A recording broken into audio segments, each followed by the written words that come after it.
Hello everyone, welcome to today's The Hindu Analysis. My name is Sairam Sampatrao. 30th March 2022 Hindu అనాలిసిస్ని మనం ఈ particular సెషన్లో మాట్లాడుకోబోతున్నాం. So చాలా important articles రావడం అనేటటువంటిది జరిగింది. డీటెయిల్డ్గా ప్రతిరోజులాగానే ఇన్ డెప్త్ బ్యాక్గ్రౌండ్ నుంచి చక్కగా కాంప్రహెన్సివ్గా నేర్చుకుందాం. కానీ దానికంటే ముందు ఒక చిన్న మాట, మన హిందూ అనాలిసిస్ వెనక కానీ మన యూట్యూబ్ ఛానల్లో అప్లోడ్ చేసే అన్ని వీడియోస్ వెనక చాలా ఎఫర్ట్స్ ఉంటాయి, చాలా హార్డ్ వర్క్ ఉంటుంది. If you really want to acknowledge your efforts, please do hit that big fat like button. Explanation ఎలా ఉందనేది కూడా కామెంట్ చేయండి. మీ ఫ్రెండ్స్ అండ్ ఫెలో ఆస్పిరెంట్స్తో కూడా మన వీడియోస్ని షేర్ చేసుకోండి.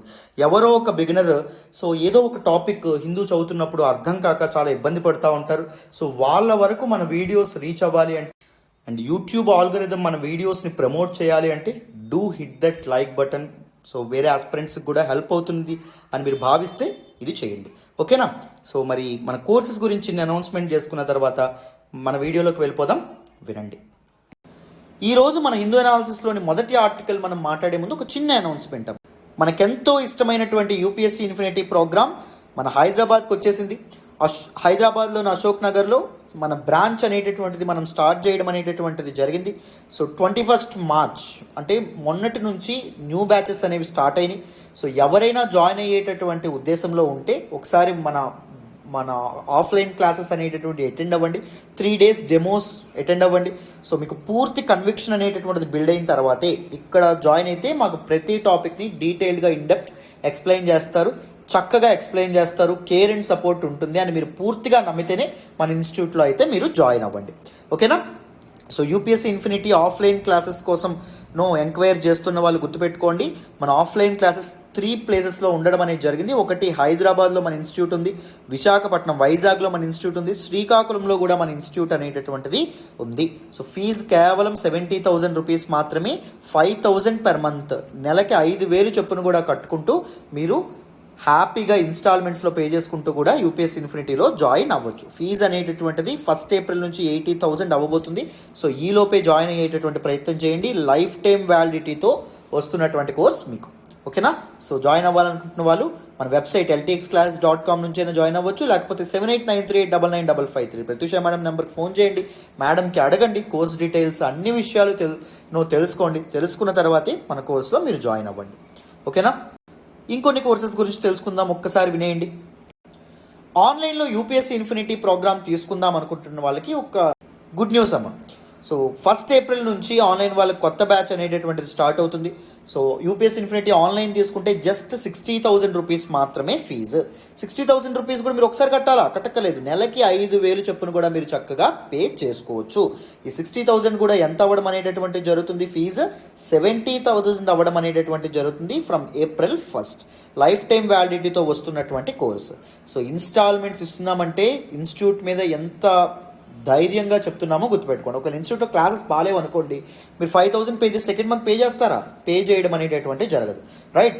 సో ఇన్స్టాల్మెంట్స్ ఆప్షన్ ఇవ్వడం వెనక మన క్లాసెస్ మీద, దాంతోపాటు మన యొక్క సిస్టమ్ మీద మనకు అంత నమ్మకం ఉంది కాబట్టి ఇన్ని ఇన్స్టాల్మెంట్స్ మీకు ఇస్తున్నాం.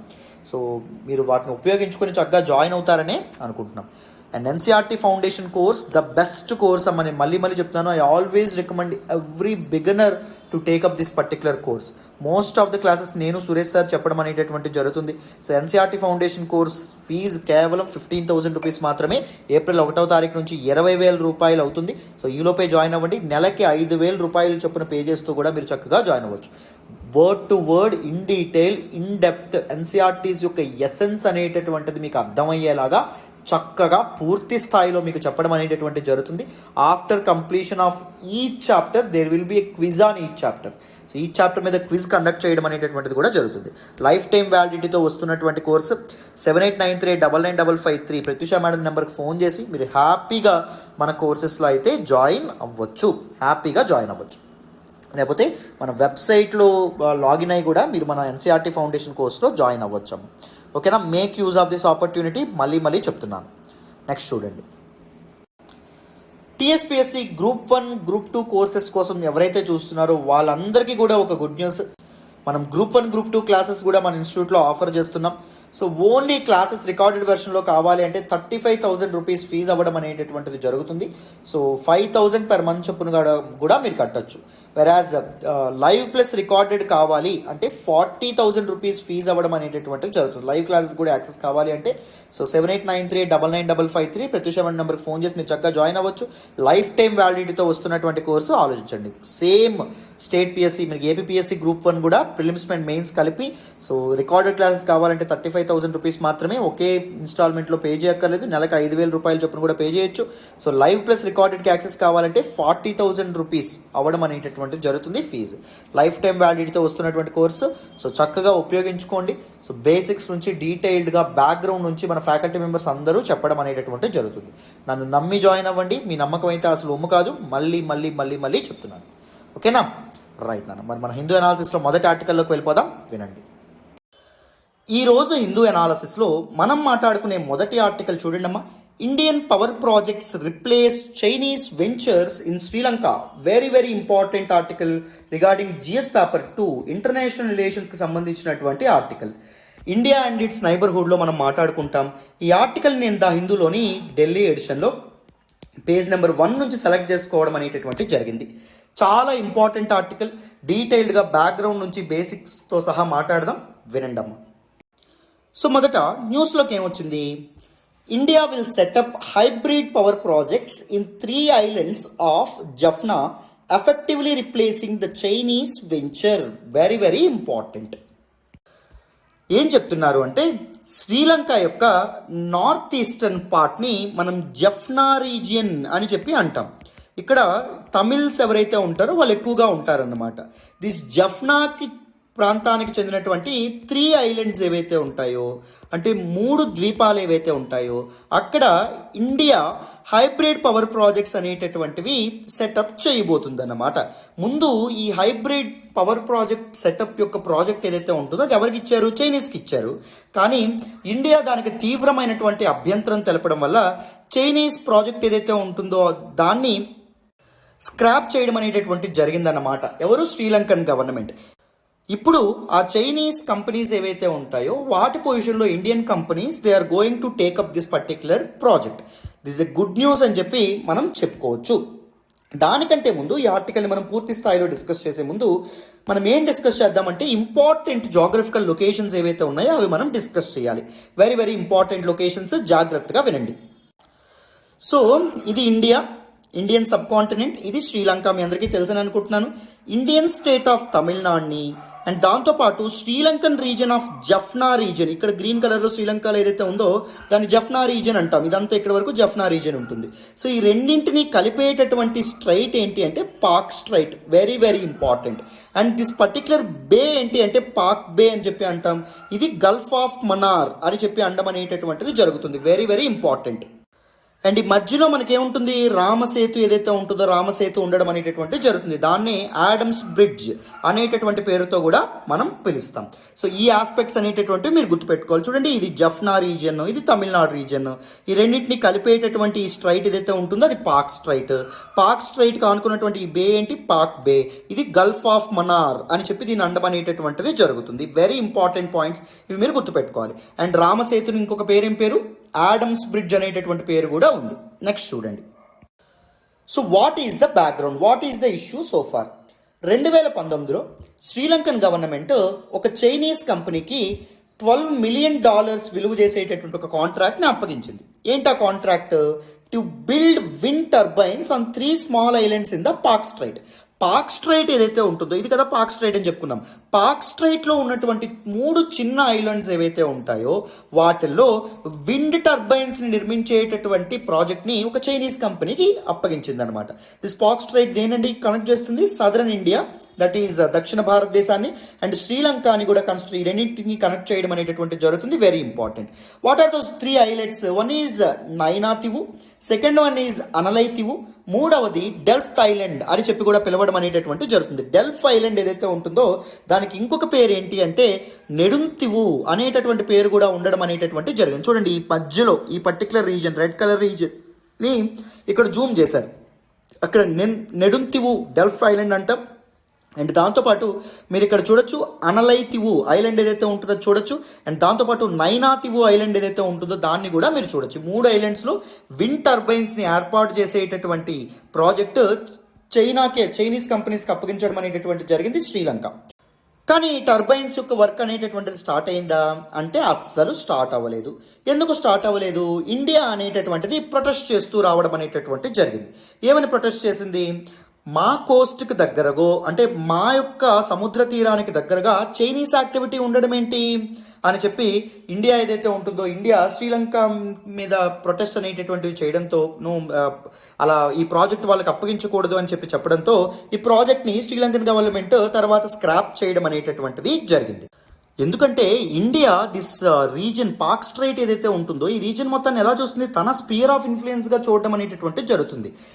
నీ స్పియర్ ఆఫ్ ఇన్ఫ్లుయెన్స్లోకి నీ శత్రువుని నువ్వు తీసుకొచ్చి పెడితే నీకెంత ప్రాబ్లం, అది కష్టం కదా.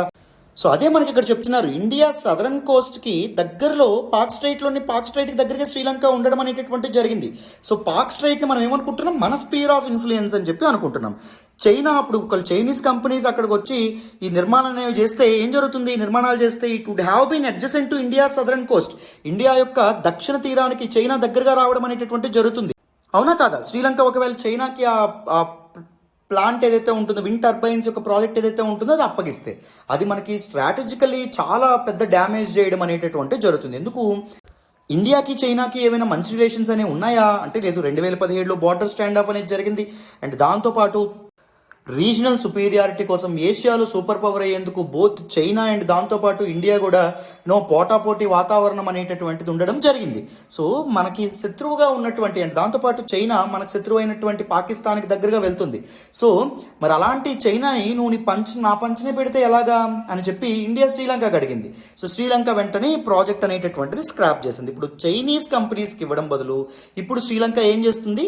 ఇండియన్ కంపెనీస్కి ఈ ప్రాజెక్ట్ ఇవ్వాలనే ఆలోచన చేస్తుంది. అది మనకి న్యూస్లోకి వచ్చిందన్నమాట. అర్థమైందా?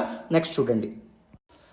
శ్రీలంకలో ఇండియన్ ఇన్ఫ్రాస్ట్రక్చర్ ప్రాజెక్ట్స్ ఇప్పటి వరకు ఏమున్నాయి ఇవి మనం తెలుసుకోవాలి.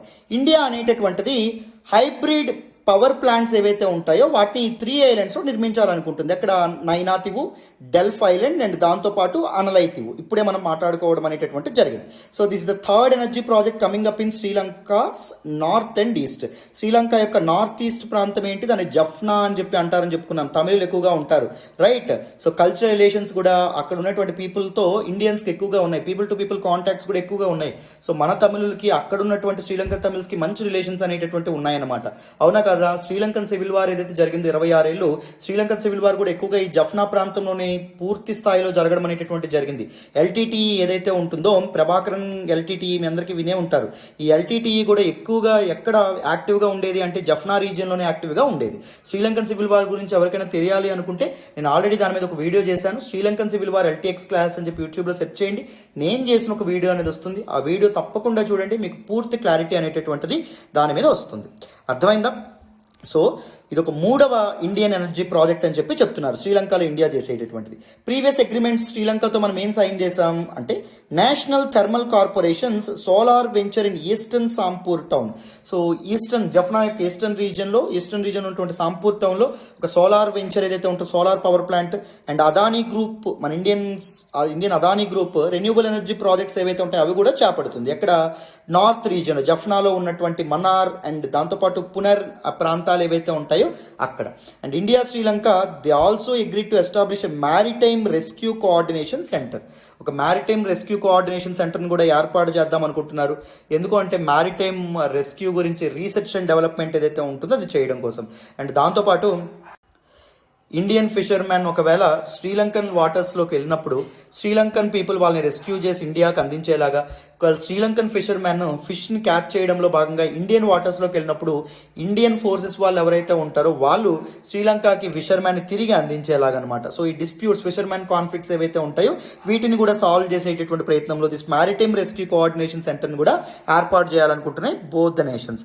India will also assist in the development of fisheries harbours in the northern province point Pedro, దాంతోపాటు పెసలై అండ్ దాంతోపాటు Gurunagar as well as Balapitiya which is south of Colombo.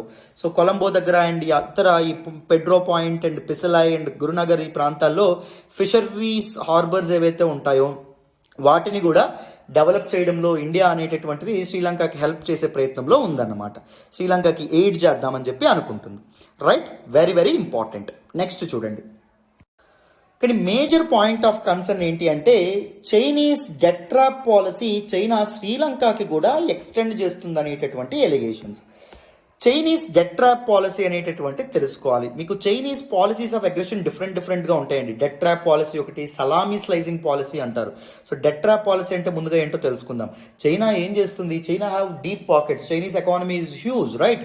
So China తన ఎకనామిక్ పవర్ ఏదైతే ఉంటుందో, తన ఎకనామిక్ మజిల్ ఏదైతే ఉంటుందో దాన్ని వేరే కంట్రీస్ మీద ప్రయోగించి ఆ కంట్రీస్ చైనా ఇంట్రెస్ట్కి తగినట్టుగా నడుచుకునేటట్టు వాళ్ళని మలుస్తుంది అనమాట. ఎవరు? చైనా. సో చైనా ఏం చేస్తుంది? ఆ కంట్రీకి అప్పులు ఇస్తుంది.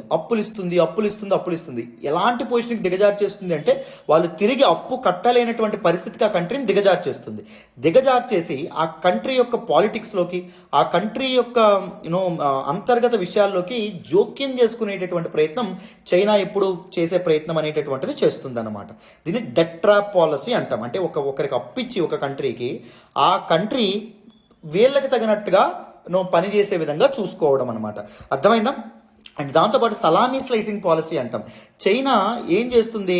అగ్రెషన్కి పాల్పడడం ఈ సలామీ స్లైసింగ్ ద్వారా పాల్పడుతుంది. చైనా ఫస్ట్ ఒక ఇసుక రేణువును ఆక్రమిస్తుందండి. ఇసుక రేణువును ఆక్రమించిన తర్వాత ఒక రాయిని ఆక్రమిస్తుందండి. రాయిని ఆక్రమించిన తర్వాత ఒక చెట్టును ఆక్రమిస్తుందండి. తర్వాత ఒక కొండను ఆక్రమిస్తుందండి. అంటే తెలియకుండానే బిట్ బై బిట్ వేరే వాళ్ళ యొక్క టెరిటరీస్ని చైనా ఆక్రమించేటటువంటి ప్రయత్నం చేస్తుంది. 2 ఇంపార్టెంట్ పాలసీస్ అనేటటువంటివి చైనా సొంతం. ఓకేనా? అయితే ఇప్పుడు చైనా ఏం చేస్తుంది? శ్రీలంకకి డెట్ ట్రాప్ పాలసీని ఎక్స్టెండ్ చేస్తుందంట. సో ఏం చేస్తుంది? శ్రీలంకకి ఫుల్గా అప్పులు ఇచ్చి శ్రీలంక తిరిగి అప్పులు కట్టలేనటువంటి పరిస్థితిలోకి శ్రీలంకని తోసేసి శ్రీలంకన్ పాలిటిక్స్లోకి ఇన్వాల్వ్ అవుతుందన్నమాట. ఇది మనకి చెప్తున్నారు. చూడండి, under Chinese one belt one road initiative, కొద్ది నిమిషాల్లో మనం దీని గురించి మాట్లాడదాం. Or belt and road initiative, China is one of the largest investors in various infrastructure projects in Sri Lanka. So శ్రీలంకలోని చాలా ఇన్ఫ్రాస్ట్రక్చర్ ప్రాజెక్ట్స్లో ఏం చేస్తుంది? చైనా అనేటటువంటిది ఫినాన్స్ చేస్తుంది. చైనా డబ్బులు అందిస్తుంది అనమాట.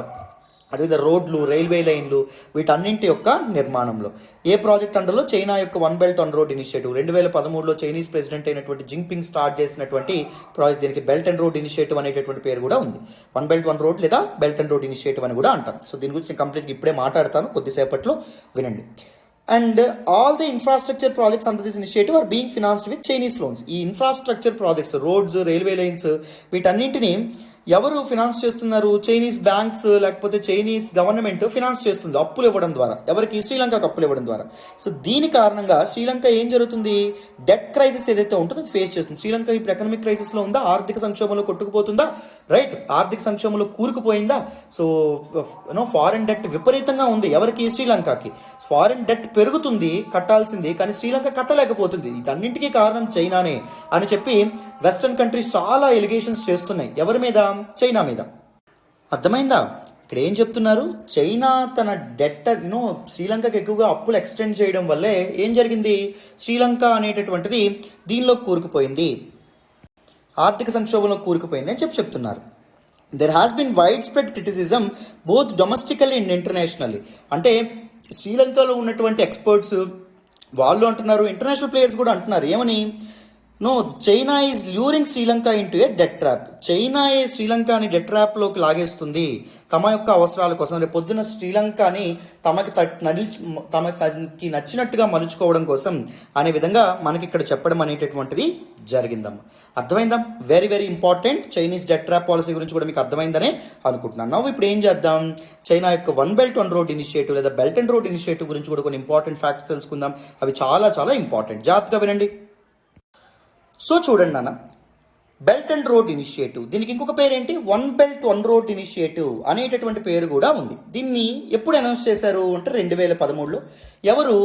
చైనీస్ ప్రెసిడెంట్ అయినటువంటి జీ జింగ్పింగ్ ఎవరైతే ఉన్నారో ఆయన అనౌన్స్ చేయడం అనేటటువంటి జరిగింది. అనౌన్స్ చేయడం వెనక గల కారణం ఏంటి? అది కూడా మనం తెలుసుకోవాలి కదా. Very very important. అది మీకు అర్థం కావాలంటే నేను చాలాసార్లు చెప్పాను, యుఎస్ హెజుమనీ అనేటటువంటి కాన్సెప్ట్ మీకు అర్థం కావాలి. హెజుమనీ అంటే డామినెన్స్ అని చెప్పి అర్థం, అవునా కాదా? రైట్. సో యుఎస్ ఇప్పుడు పెద్దన్న కదా ప్రపంచానికి, యుఎస్ డామినెంట్ పవర్. మరి యుఎస్ హెజుమనీకి, యుఎస్ డామినెన్స్కి ఉన్నటువంటి ఏకైక థ్రెట్ ఎవరు? ప్రజెంట్ సినారియాలో చైనా ఏదైతే ఉందో చైనా. సో ప్రతి కంట్రీ కూడా తను సూపర్ పవర్ అవ్వాలనుకుంటుంది. శ్రీలంక అనుకుంటుంది, మాల్దీవ్స్ అనుకుంటుంది, ఇండియా అనుకుంటుంది, ఎవరైనా అనుకుంటారు. కదా. కానీ అందరికీ అవకాశాలు ఉంటాయా? ఉండవు. యూఎస్కి పోటీ పడేటటువంటి యూఎస్తో పోటీ పడే శక్తి చైనాకి రావడం అనేది జరిగింది. మరి ఈ వరల్డ్ సూపర్ పవర్ అవ్వడం అంత ఈజీయా సార్? అంత ఈజీయా? కాదు. సూపర్ పవర్ అవ్వాలి అంటే 2 ఆస్పెక్ట్స్ అనేటటువంటివి తప్పకుండా ఉండాలి. ఏ ఆస్పెక్ట్స్ అనేటటువంటి ఉండాలి? మిలిటరీ వైజ్గా చాలా స్ట్రాంగ్గా ఉండాలి. మిలిటరీ అనేటటువంటిది బలంగా ఉండాలి. రెండవది ఏంటి? పైసామే పరమాత్మ, డబ్బు అనేటటువంటిది ఉండాలా లేదా? కంట్రీకి కూడా డబ్బు అనేటటువంటిది అవసరం. సో కంట్రీ యొక్క ఎకానమీ ఏదైతే ఉంటుందో అది బలంగా ఉండాలి. సో మిలిటరీ స్ట్రాంగ్గా ఉండాలి కాబట్టి చైనా ఏం చేస్తుంది? న్యూక్లియర్ వెపన్స్ వీటన్నింటిని తయారు చేస్తుంది. అండ్ దాంతోపాటు మిలిటరీని మోడర్నైజ్ చేసేటటువంటి ప్రయత్నం కూడా చేస్తుంది. ఎకానమీ బలంగా ఉండాలి కాబట్టి చైనా రీసెంట్ ఇయర్స్లో మీ అందరికీ తెలుసు వరల్డ్ మ్యానుఫ్యాక్చరింగ్ హబ్గా ఎదగడం అనేటటువంటి జరిగింది. అంటే ఏ వస్తువైనా చైనా రెప్లికేట్ చేస్తుంది, దాని యొక్క కాపీని ప్రొడ్యూస్ చేస్తుంది. ప్రపంచానికి కావాల్సినటువంటి వస్తువులన్నింటినీ చైనా తయారు చేయడం నేర్చుకుంది. చైనా తయారు చేయడం అనేటటువంటిది చేస్తుంది కదా. తయారు చేస్తే సరిపోతుందా? ఎకానమీ అనేది సరిగ్గా ఉండాలంటే ఏముండాలో తెలుసా? ట్రేడ్ రూట్స్ ఏవైతే ఉంటాయో ట్రేడ్ రూట్స్ అనేటటువంటివి తన కంట్రోల్లో ఉండాలి. ట్రేడ్ రూట్స్ అనేటటువంటి ఎక్కువగా ఇంటర్నేషనల్ ట్రేడ్ దేనివల్ల జరుగుతుంది? మ్యారిటైమ్ రూట్స్ ద్వారా జరుగుతుంది. సముద్ర మార్గాల గుండా జరుగుతుంది. సో సముద్ర మార్గాలను తన అండర్లోకి తెచ్చుకోవాలి. సముద్ర మార్గాలని తమ అండర్లోకి తెచ్చుకోవడానికే చైనా అనేటటువంటిది సౌత్ చైనా సీలో చాలా ఐలాండ్స్ నావి అంటుంది.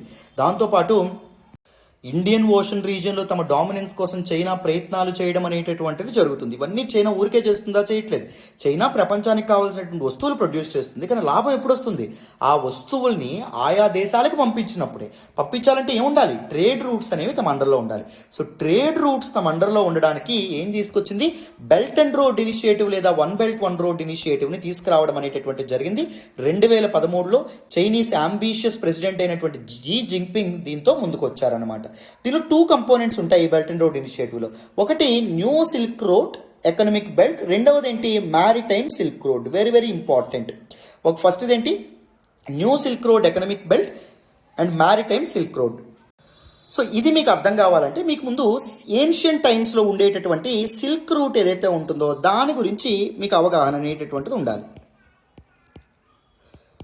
Earliest producers of silk, earliest manufactures of silk ఎవరో తెలుసా?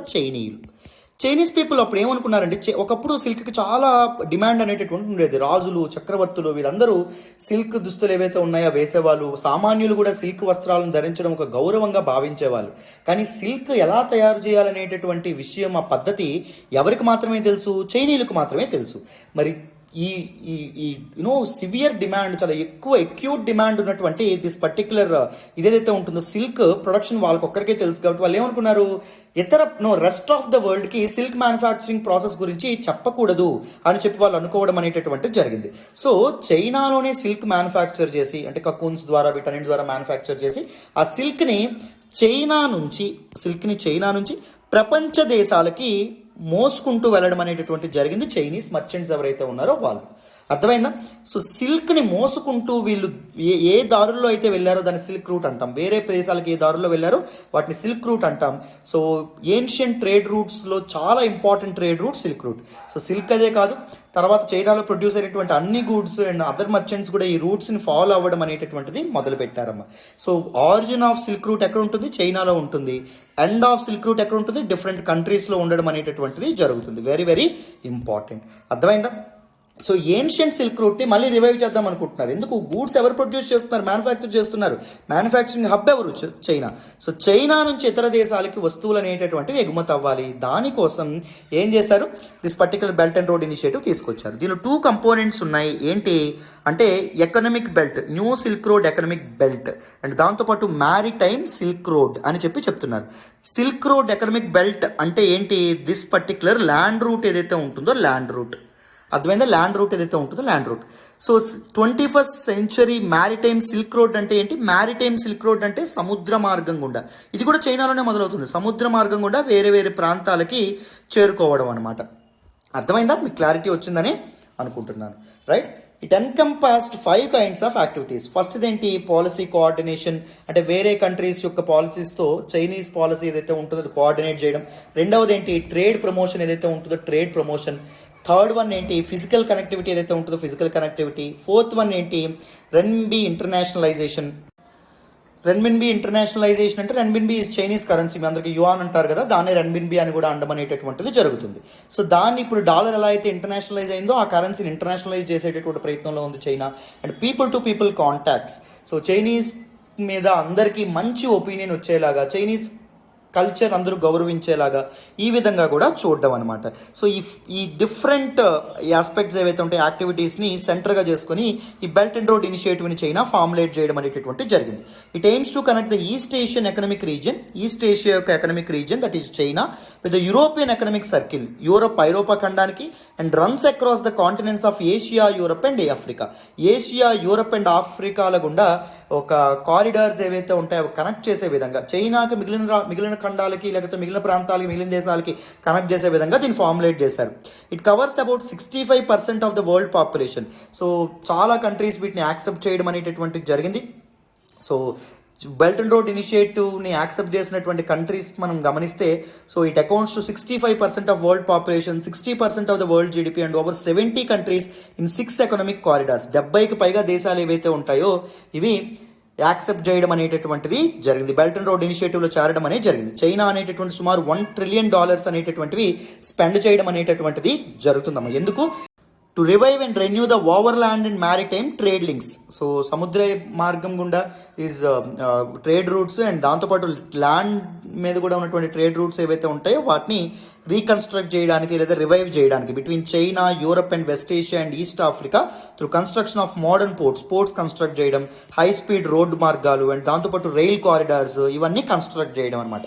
అంటే ఆయా దేశాలే కన్స్ట్రక్ట్ చేసుకుంటాయి, కానీ చైనా అనేటటువంటిది ఫండింగ్ సపోర్ట్ ఇవన్నీ చైనా అందించడం అనేటటువంటిది జరుగుతుంది. అంటే తక్కువ ఇంట్రెస్ట్కి చైనా ఏం చేస్తుంది, సో రుణాలు ఇవ్వడం గట్రా చేయడం అనేటటువంటిది జరుగుతుంది. సో బెల్ట్ అండ్ రోడ్ ఇనిషియేటివ్ని ఉపయోగించుకొని చైనా ఏం చేస్తుంది, డెట్ ట్రాప్ పాలసీ ఏదైతే ఉంటుందో డెట్ ట్రాప్ పాలసీలోకి లాగుతుంది కంట్రీస్ని, డెట్ ట్రాప్లోకి, డెట్ క్రైసిస్లోకి లాగుతుంది అనేటటువంటి ఆరోపణలు కూడా ఉన్నాయి. బెల్ట్ అండ్ రోడ్ ఇనిషియేటివ్కి ఆల్టర్నేటివ్గా వెస్టర్న్ నేషన్స్, యూకే, ఫ్రాన్స్ ఇవన్నీ కలిపి ఒక ఇనిషియేటివ్తో ముందుకొచ్చాయి. నేను ఆల్రెడీ హిందూ అనాలిసిస్లో చాలాసార్లు ఆ ఇనిషియేటివ్ గురించి చెప్పాను. ఆ ఇనిషియేటివ్ ఏంటో నాకు కామెంట్ బాక్స్లో తెలియజేయండి, ఎంతవరకు కరెక్ట్గా చెప్తారో చూద్దాం. ఓకేనా?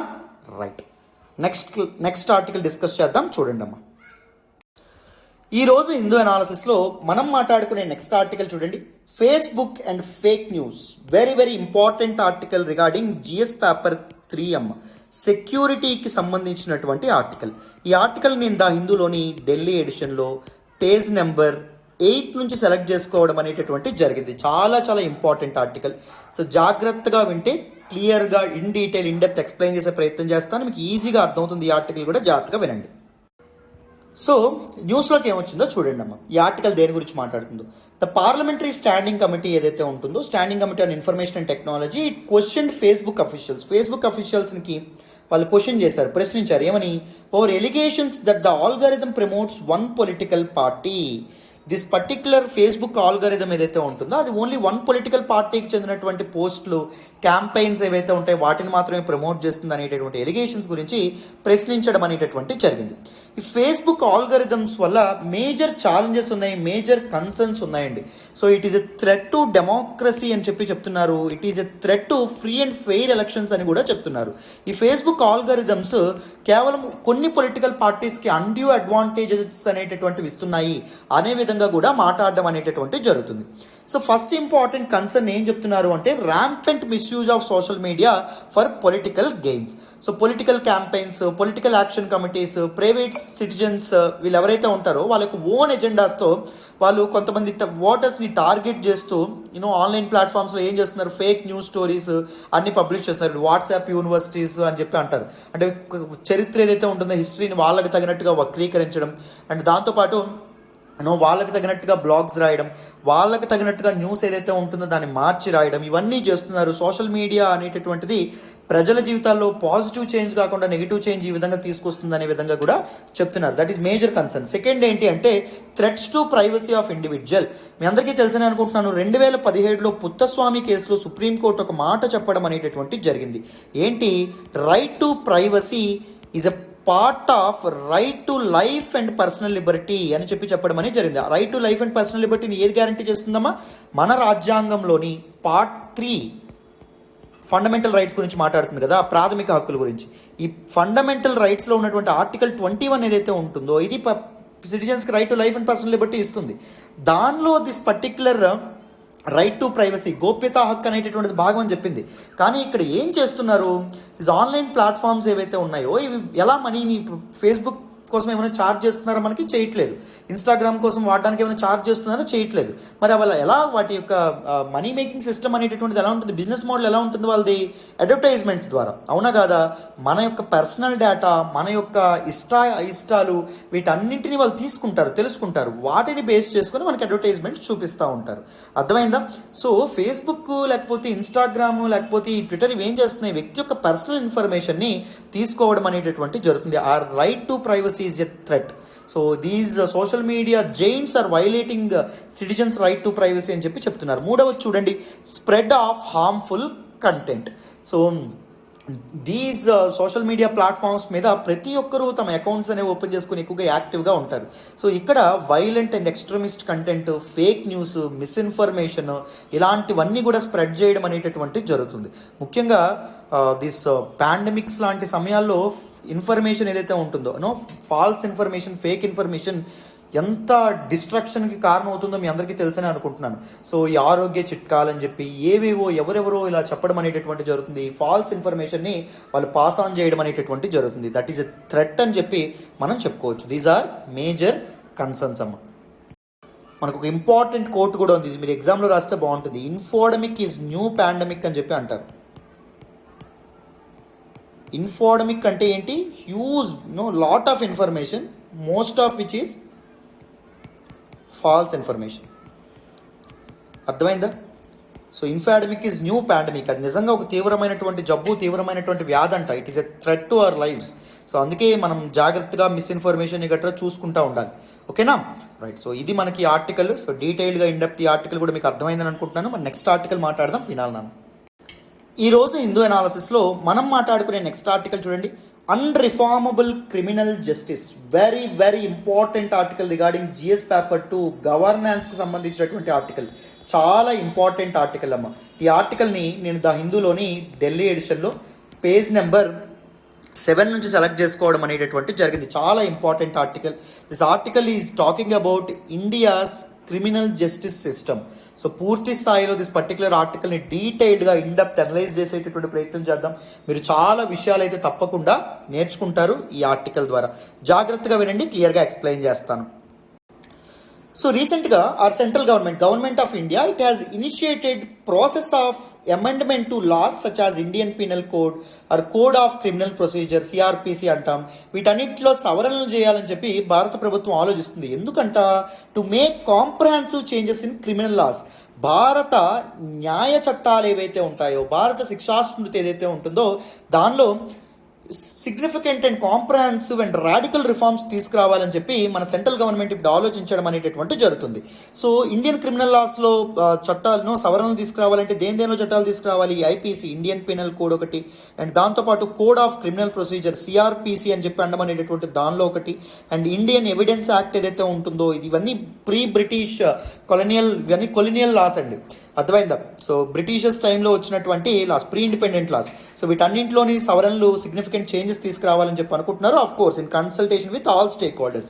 సో ఫార్మర్ జడ్జెస్ అండ్ దాంతోపాటు పోలీసులు అండ్ దాంతోపాటు లా ఎన్ఫోర్స్మెంట్ ఏజెన్సీస్, దాంతోపాటు లా కమిషన్స్, దీస్ ఎక్స్పర్ట్స్, వీళ్ళందరితో సంప్రదింపులు జరిపి వీటిలో సవరణలు అనేటటువంటివి తీసుకొద్దాం అనుకుంటున్నారు. ఈ కాంటెక్స్లో ఈ ఆర్టికల్ దేని గురించి మాట్లాడుతుందంటే, ఇండియాస్ క్రిమినల్ జస్టిస్ సిస్టమ్ ఏదైతే ఉంటుందో, భారతదేశం యొక్క న్యాయ వ్యవస్థ ఏదైతే ఉంటుందో దానిలో ఉన్నటువంటి ఛాలెంజెస్ ఏంటి, సవాళ్ళు ఏంటి, దానిలో ఉన్నటువంటి లూప్ హోల్స్ ఏంటి, దానిలో ఉన్నటువంటి మేజర్ కన్సర్న్స్ అనేటటువంటివి ఏంటి, ఎందుకు ఈ పర్టికులర్ క్రిమినల్ లాస్ని, ఇండియాస్ క్రిమినల్ జస్టిస్ సిస్టమ్ని మనం ట్రాన్స్ఫార్మ్ చేయాలి అనే విధంగా మనకి ఈ ఆర్టికల్ ఏదైతే ఉంటుందో దానిలో చెప్తున్నారండి. Very important article in your exam perspective, especially mains perspective. జాగ్రత్తగా వినాలి. Definition of criminal justice system. So భారత న్యాయ వ్యవస్థ ఏదైతే ఉంటుందో దాని యొక్క డెఫినేషన్ ఏం చెప్తున్నారో చూడండి. డెఫినేషన్ ఏంటో చూడండి. ద క్రిమినల్ జస్టిస్ సిస్టమ్, న్యాయ వ్యవస్థ అంటే ఏంటి, సిస్టమ్ అంటే వ్యవస్థ కదా. It refers to the agencies of government charged with enforcing the law. అంటే ఏ గవర్నమెంట్ ఏజెన్సీస్ లాని ఎన్ఫోర్స్ చేస్తున్నాయి, లాని ఇంప్లిమెంట్ చేసే ప్రయత్నం చేస్తున్నాయి అంటే పోలీసులు కానీ లేకపోతే జుడిషియరీస్ ఎవరైతే ఉన్న న్యాయ వ్యవస్థ ఏదైతే ఉంటుందో కోర్టులు ఇవన్నీ, అండ్ ఎడ్జుడికేటింగ్ క్రైమ్ని ఎడ్జుడికేట్ చేసేవి అంటే నేరాన్ని విచారించేవి అంటే courts, and correcting criminal conduct. So criminal conduct ఒక వ్యక్తి యొక్క నేర చరిత్ర ఏదైతే ఉంటుందో ఒక సమాజంలో ఉండేటటువంటి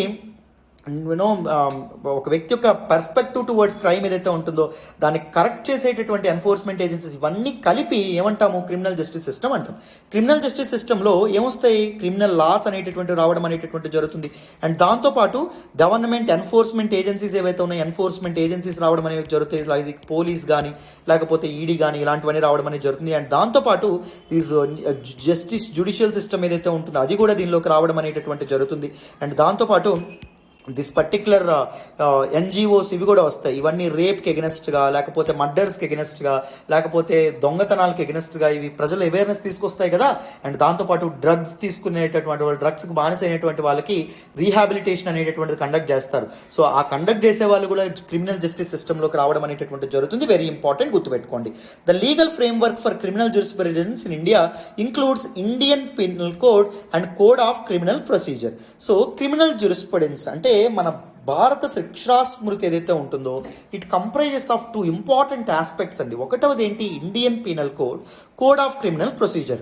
ఈ రెండింటి మధ్య తేడాని చాలా మంది అడుగుతూ ఉంటారు, చాలా మంది కన్ఫ్యూజ్ కూడా అవుతూ ఉంటారు. ఇండియన్ పీనల్ కోడ్ అంటే ఏంటి, సింపుల్గా చెప్తాను చూడండి. It is a document that defines various క్రైమ్స్ని డిఫైన్ చేయడం అనేటటువంటిది జరుగుతుంది. అర్థమైందా? అండ్ వేరియస్ పనిష్మెంట్స్, ఏ క్రైమ్కి ఎలాంటి పనిష్మెంట్ అనేటటువంటిది ఉంటుంది అనేటటువంటిది డిఫైన్ చేస్తారు. ఓకేనా, సింపుల్. వెరాజ్ code of criminal procedure CrPC అని చెప్పి అంటాం. ఇదేం చెప్తుంది, ఇది ప్రొసీజర్ అనేటటువంటిది చెప్తుంది, ఏ విధంగా పనిష్మెంట్ అనేటటువంటిది ఉంటుంది అని చెప్పడం అనేటటువంటిది జరుగుతుంది. ఏ విధంగా అరెస్ట్ చేయాలి, ఒకవేళ పట్టుబడితే ఆ వ్యక్తికి ఎలాంటి హక్కులనే ఉంటాయి, లేకపోతే ఎలా శిక్ష అనేటటువంటిది మంజూరు చేయాలనేటటువంటిది చెప్తుంది. అర్థమైందా? సో ఇప్పుడు ఇండియన్ పీనల్ కోడ్లో ఏం చేస్తారు, డిఫరెంట్ సెక్షన్స్ ఉంటాయి. మర్డర్కి సెక్షన్ 300 అని చెప్పి, లేకపోతే కల్పబుల్ హోమిసైడ్ అంటాం, దానికి మనం సెక్షన్ 299, సెక్షన్ 377 ఏదైతే ఉందో అది ఎల్జీబీటీస్ మధ్య సెక్షువల్ ఇంటర్ కోర్స్ని క్రిమినలైజ్ చేస్తూ తీసుకొచ్చినటువంటి చట్టం. సెక్షన్ 124A సెడిషన్, రాజద్రోహానికి సంబంధించినటువంటి చట్టం. ఇలా ఒక డిఫరెంట్ క్రైమ్స్ని డిఫైన్ చేస్తారు. మర్డర్ ఏదవుతుంది, రేప్ ఏదవుతుంది అని చెప్పి డిఫైన్ చేయడం అనేది జరుగుతుంది. ఒకవేళ రేప్ చేస్తే ఎలాంటి శిక్ష పడుతుంది, మర్డర్ చేస్తే ఎలాంటి శిక్ష పడుతుంది అని చెప్పి చెప్తారనమాట. వేరే సిఆర్పిసి ఏం చెప్తుంది, ప్రొసీజర్ చెప్పడం అనేటటువంటిది జరుగుతుంది. అంటే మర్డర్లో పట్టుబడితే సో ఎవరు వచ్చి అరెస్ట్ చేయాలి, ఎక్కడికి తీసుకెళ్ళాలి, ఇలాంటి ప్రొసీజర్ ఏదైతే ఉంటుందో ఏ కోర్టులో మనం ఇది పెట్టుకోవాలి, అర్జీ పెట్టుకోవాలి, ఇలాంటి విషయాలు ఏవైతే ఉంటాయో అవి చెప్పడం అనేది జరుగుతుంది. క్లారిటీ వచ్చిందని అనుకుంటున్నాను. సో మేజర్గా ఇండియన్ క్రిమినల్ జూరిస్ప్రుడెన్స్ ఏదైతే ఉంటుంది comprise of two important aspects. One is Indian penal code, second one is code of criminal procedure. So now let us look at concerns and challenges in India's criminal justice system అండి. So India's criminal justice సిస్టంలో important concerns and challenges చూద్దాం. చూడండి, first one, large number of pending cases. So Indian కోర్ట్స్లో ఇప్పుడు 4 కోట్లకు పైగా pending cases అనేటటువంటి ఉండడం అనేటటువంటి జరిగిందంట. సో ఎన్ని పెండింగ్ కేసులు అనేటటువంటి ఉన్నాయో చూడండి. Supreme court, high court and district courts ఏవైతే ఉన్నాయో వాటిలో చాలామంది అండర్ ట్రయల్లో ఉండడం అనేటటువంటి జరిగింది. ఇంకా న్యాయ విచారణ అనేటటువంటిది ఎదుర్కొంటున్నారు. సో ఈ అండర్ ట్రయల్ పీపుల్ మీద హ్యూమన్ రైట్స్ వైలేషన్స్ అనేవి జరుగుతున్నాయి. తప్పు చేయకపోయినా విచారణ క్రమంలో పోలీసులు ఇంట్రాగేషన్ క్రమంలో కొట్టడం కానీ లేకపోతే ఇవన్నీ చేయడం అనేటటువంటి జరుగుతుంది. సో కేసులు త్వరితగతిన పరిష్కారం అవ్వాలి, అది చాలా important. So that is major issue అని చెప్పి మనం చెప్పుకోవచ్చు. రెండవది చూడండి, ఇన్యాక్సెసిబిలిటీ ఆఫ్ జస్టిస్ అమ్మ, ఇది కూడా వెరీ ఇంపార్టెంట్. యాక్సెసిబిలిటీ ఒకటే వర్డ్. సో జస్టిస్కి యాక్సెసిబిలిటీ అనేటటువంటిది ఉండట్లేదు. సో ముఖ్యంగా పూర్ పీపుల్ అండ్ దాంతోపాటు దళిత వర్గాలు and poorest of the poor పీపుల్కి న్యాయం అనేటటువంటిది అండ్ దాంతోపాటు వాళ్ళకు ఉన్నటువంటి హక్కులు కూడా తెలియట్లేదు, ఒక important problem. Abuse of power by the police ఎవరైతే ఉన్నారో వాళ్ళు ఏం చేస్తున్నారు, పోలీస్ ఎక్సెసెస్ అంటాం. So it remains a major concern అమ్మ. చాలాసార్లు సుప్రీంకోర్టు హైకోర్ట్స్ కూడా చెప్పడం అనేది జరిగింది. ఇన్వెస్టిగేషన్ అండ్ ఇంట్రాగేషన్ సమయంలో పోలీసులు విపరీతంగా ఇంట్రాగేషన్ సమయంలో అటాక్ చేయడం లేకపోతే కొట్టడం ఇవన్నీ చేస్తారు, రైట్. హెలికాప్టర్ ట్రీట్మెంట్స్ ఇలా చాలా అండం అనేటటువంటిది జరుగుతుంది. సో పోలీస్ ఆకృత్యాలు ఏవైతే ఉంటాయో అవి కూడా ఒక point of concern. Next excessive stress on crime prevention. So ఎక్కువగా ఒక ఉటోపియన్ గోల్ కోసం అంటే ఇమాజినరీ గోల్ కోసం ప్రయత్నిస్తూ ఉంటుంది ఏంటి మన క్రిమినల్ జస్టిస్ సిస్టమ్. ఏంటది 0% క్రైమ్ రేట్ అనేటటువంటిది అచీవ్ చేయాలని చెప్పి. క్రైమ్ రేట్ 0% అచీవ్ చేయడం అసాధ్యం. సో దాని గురించి అసలు ఆలోచించకుండా కమ్యూనిటీ పోలీసింగ్ కానీ లేకపోతే ఏ సిచ్యువేషన్లో క్రైమ్ అనేటటువంటిది జరుగుతుంది ఇలాంటి విషయాలు ఏవైతే ఉంటాయో వాటి మీద ఫోకస్ పెంచాలి. Continued Reliance on custodial punishments. So కస్టడీలో తీసుకున్నటువంటి వ్యక్తికి విపరీతమైనటువంటి పనిష్మెంట్స్ అనేటటువంటి ఇస్తే క్రైమ్ తగ్గుతుంది అనుకుంటారు చాలామంది. But punishment has little impact on lowering crime rates. మనకి రీసెంట్గా నేషనల్ క్రైమ్ రిపోర్ట్స్ బ్యూరో ఏదైతే ఉంటుందో దాని యొక్క రిపోర్ట్స్ ప్రకారం ఏం తెలియదు. సో కస్టోడియల్ పనిష్మెంట్స్ అనేటటువంటి క్రైమ్స్ తగ్గించడంలో పెద్ద ఇంపార్టెంట్ రోల్ ప్లే చేయవు. సో దాని నుంచి కూడా బయటికి రావాలి అండ్ రీసెర్చ్ అండ్ డెవలప్మెంట్ కూడా జరగాలి. Lack of relevant data and data కూడా లేదండి. సో గవర్నమెంట్కి సంబంధించిన ఒక రిలయబుల్ డేటా లేదు. డేటా అనాలిసిస్ మెకానిజం సిస్టమ్స్ అనేటటువంటివి లేవు. సో ఎటువంటి పరిస్థితుల్లో న్యాయాలు జరుగుతున్నాయి, ఈ న్యాయం అనేటటువంటి త్వరితగతిన పరిష్కరించాలంటే ఏం చేయాలి, ఇలాంటి అనలైటిక్స్ కానీ ఏం జరగట్లా. సో అదొక పాయింట్ ఆఫ్ కన్సర్న్ అని చెప్పి కూడా చెప్తున్నారు. And what are some recommendations given in this particular article. First one ఏంటి అంటే క్రిమినల్ జస్టిస్ రిఫార్మ్స్ అండి. క్రిమినల్ జస్టిస్ రిఫార్మ్లో సంస్కరణలు అనేటటువంటివి తీసుకురావాలి. జ్యుడిషియల్ రిఫార్మ్స్ న్యాయ వ్యవస్థలో సంస్కరణలు తీసుకురావాలి. ప్రిజన్ రిఫార్మ్స్ జైలు అధికారులు ఎవరైతే ఉన్నారో వాళ్ళలో మార్పులు తీసుకురావాలి. పోలీస్ రిఫార్మ్స్ పోలీసులు వాళ్ళ యొక్క బిహేవియర్లో కూడా మార్పులు అనేటటువంటివి రావాలి. వాటిలో కూడా రిఫార్మ్స్ అనేటటువంటివి ఇంక్లూడ్ చేయాలి. And second acknowledgement of existing issues. ఇప్పటి వరకు ఆల్రెడీ ఉన్నటువంటి ఆల్ దీస్ ఇష్యూస్ ఏవైతే ఉన్నాయో వాటిని యాక్సెప్ట్ చేయాలి ముందు. సో వాటి యొక్క కారణాలు ఏవైతే ఉంటాయో వాటిని ఒక దగ్గర రాసుకొని ఎనాలిసిస్ చేసుకొని పరిష్కరించే విధంగా ముందుకెళ్ళాలి. మూడవది ఏంటి ట్రైనింగ్ ఆఫ్ పోలీసులకి ఒక ఎంపతి అనేటటువంటిది తెలపాలి. సో పోలీసులకి మనకి ఇదంతా ఎందువల్ల వచ్చిందంటే కొలోనియల్ ఏజ్ నుంచి రావడం అనేటటువంటి జరిగింది. కొలోనియల్ టైమ్స్లో there was a system like master and slave system. This పోలీసులు ఏం చేసేవాళ్ళు అంటే మిగిలిన పీపుల్ని స్లేవ్స్గా పరిగణించి విపరీతంగా కొట్టేసేవాళ్ళు. అదే మనకి ఇప్పుడు అలవాటు అవ్వడం అనేది జరిగింది. Even this police people think that they are the masters on common people. So వాళ్ళు ఏమైనా చేయొచ్చు అని ఫీల్ అవ్వడం అనేటటువంటి జరుగుతుంది. ఏ విధంగా పడితే ఆ విధంగా మాట్లాడతారు, చాలా ఇబ్బందికరంగా మాట్లాడతారు. మీరు ఎప్పుడైనా Banjara hills and Jubilee hills ఏరియాలో పోలీసులు చాలా పొలైట్గా మాట్లాడతారు, ఎప్పుడైనా మీరు గమనించండి. వేరాజ్ రూరల్ ఏరియాస్లో పోలీసులు చాలా విపరీతంగా ర్యాష్గా మాట్లాడతారు, యారా అని పిలుస్తారు, రైట్. సో అది ఎక్కడి నుంచి వస్తుంది? మేము మాస్టర్స్ అనేటటువంటి ఫీలింగ్ నుంచి వస్తుంది. సో పోలీసులకు ఆ రకమైనటువంటి ట్రైనింగ్ ఇవ్వాలి, ఎంపతితో ప్రజల్ని ట్రీట్ చేసేటటువంటి ట్రైనింగ్ ఇవ్వాలి. అండ్ దాంతోపాటు ఇంప్రూవింగ్ యాక్సెసిబిలిటీ టు జస్టిస్కి యాక్సెసిబిలిటీ అనేటటువంటిది పెంచాలమ్మా. So alternative dispute resolution mechanisms అనేటటువంటివి ఏర్పాటు చేయడం, లేకపోతే కోర్టు యొక్క ఫీజులు అనేటటువంటివి తగ్గించడం, పబ్లిక్ ప్రాసిక్యూటర్స్ ఎవరైతే ఉంటారో వాళ్ళని పెంచడం, అంటే సామాన్య ప్రజలు ఎవరైతే ఉంటారో వాళ్ళ గురించి వాదించేటటువంటి లాయర్లని పెంచడం, ప్రైవేట్ ప్రాక్టీషనర్స్ మాత్రమే కాకుండా ఇలాంటివి చేయడం వల్ల జస్టిస్కి సామాన్య ప్రజలు అండ్ దళిత వర్గాలు and lower caste and lower tribes schedule tribes people కూడా జస్టిస్ని యాక్సెస్ చేసుకోవచ్చు. నెక్స్ట్ హోలిస్టిక్ రిఫార్మ్స్ అనేటటువంటివి తీసుకురావాలి. అండ్ కాంప్రహెన్సివ్ రిఫార్మ్స్ అనేవి తీసుకురావాలి. ఇన్స్టిట్యూషనల్ రిఫార్మ్స్ అనేవి తీసుకురావాలి. అంటే ఎంటైర్ ఇన్స్టిట్యూషన్లో సిస్టంలో మార్పులు తీసుకురావాలి, సమాజంలో మార్పులు రావాలి. అండ్ ఇండివిజువల్ లెవెల్లో కూడా ప్రజల్ని కూడా సెన్సిటైజ్ చేయాలి, అవేర్నెస్ అనేటటువంటిది కల్పించాలి. అప్పుడే మనం ఇండియాస్ క్రిమినల్ జస్టిస్ సిస్టమ్ ఏదైతే ఉంటుందో దాన్ని పూర్తి స్థాయిలో రిఫార్మ్ అనేటటువంటిది చేయగలం. అర్థమైందా? So very very very important article, చాలా ఇంపార్టెంట్ ఆర్టికల్ అమ్మా. So you can expect a question in your మెయిన్స్లో మీరు దీని మీద క్వశ్చన్ అనేటటువంటిది ఎక్స్పెక్ట్ చేయొచ్చు. ఎందుకంటే ఫ్రమ్ 6 months అనుకుంటాను this particular reforms in India's criminal justice system గురించి హిందూలో వస్తుంది, రైట్. సో అందుకే ఈ ఆర్టికల్ని పిక్ చేసుకున్నాను, డీటెయిల్గా ఎక్స్ప్లెయిన్ చేశానని అనుకుంటున్నాను. ఇంకొద్ది విషయాలు మనం ఈ పర్టికులర్ టాపిక్ గురించి తెలుసుకోవాలి, ఒకసారి వినండి. సో నెక్స్ట్ మనం ఇండియన్ పీనల్ కోడ్ గురించి కొన్ని ఇంపార్టెంట్ ఫ్యాక్ట్స్ అనేవి తెలుసుకుందాం. ఎందుకంటే వీటి మీద ప్రిలిమ్స్లో గట్రా క్వశ్చన్స్ వచ్చేటువంటి అవకాశం ఉంటుంది. సో జాగ్రత్తగా వినండి, మీకు క్లియర్గా ఎక్స్ప్లెయిన్ చేస్తాను.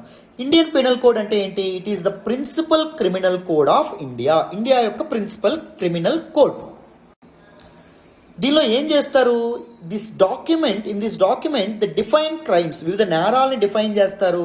ఏది మర్డర్ అవుతుంది, ఏది రేప్ అవుతుంది, ఏది యూనో సపోజ్ అడల్టరీ అవుతుంది, ఇలా చెప్పడం అనేది జరుగుతుంది. And provides punishments for almost all kinds of criminal and actionable wrongs. And దాంతోపాటు ఈ నేరాలకి పనిష్మెంట్స్ ఏమి ఇవ్వాలనేది కూడా చెప్తారనమాట ఈ ఇండియన్ పీనల్ కోడ్ ఏదైతే ఉంటుందో ఈ డాక్యుమెంట్లో. This IPC it's various sections define specific crimes.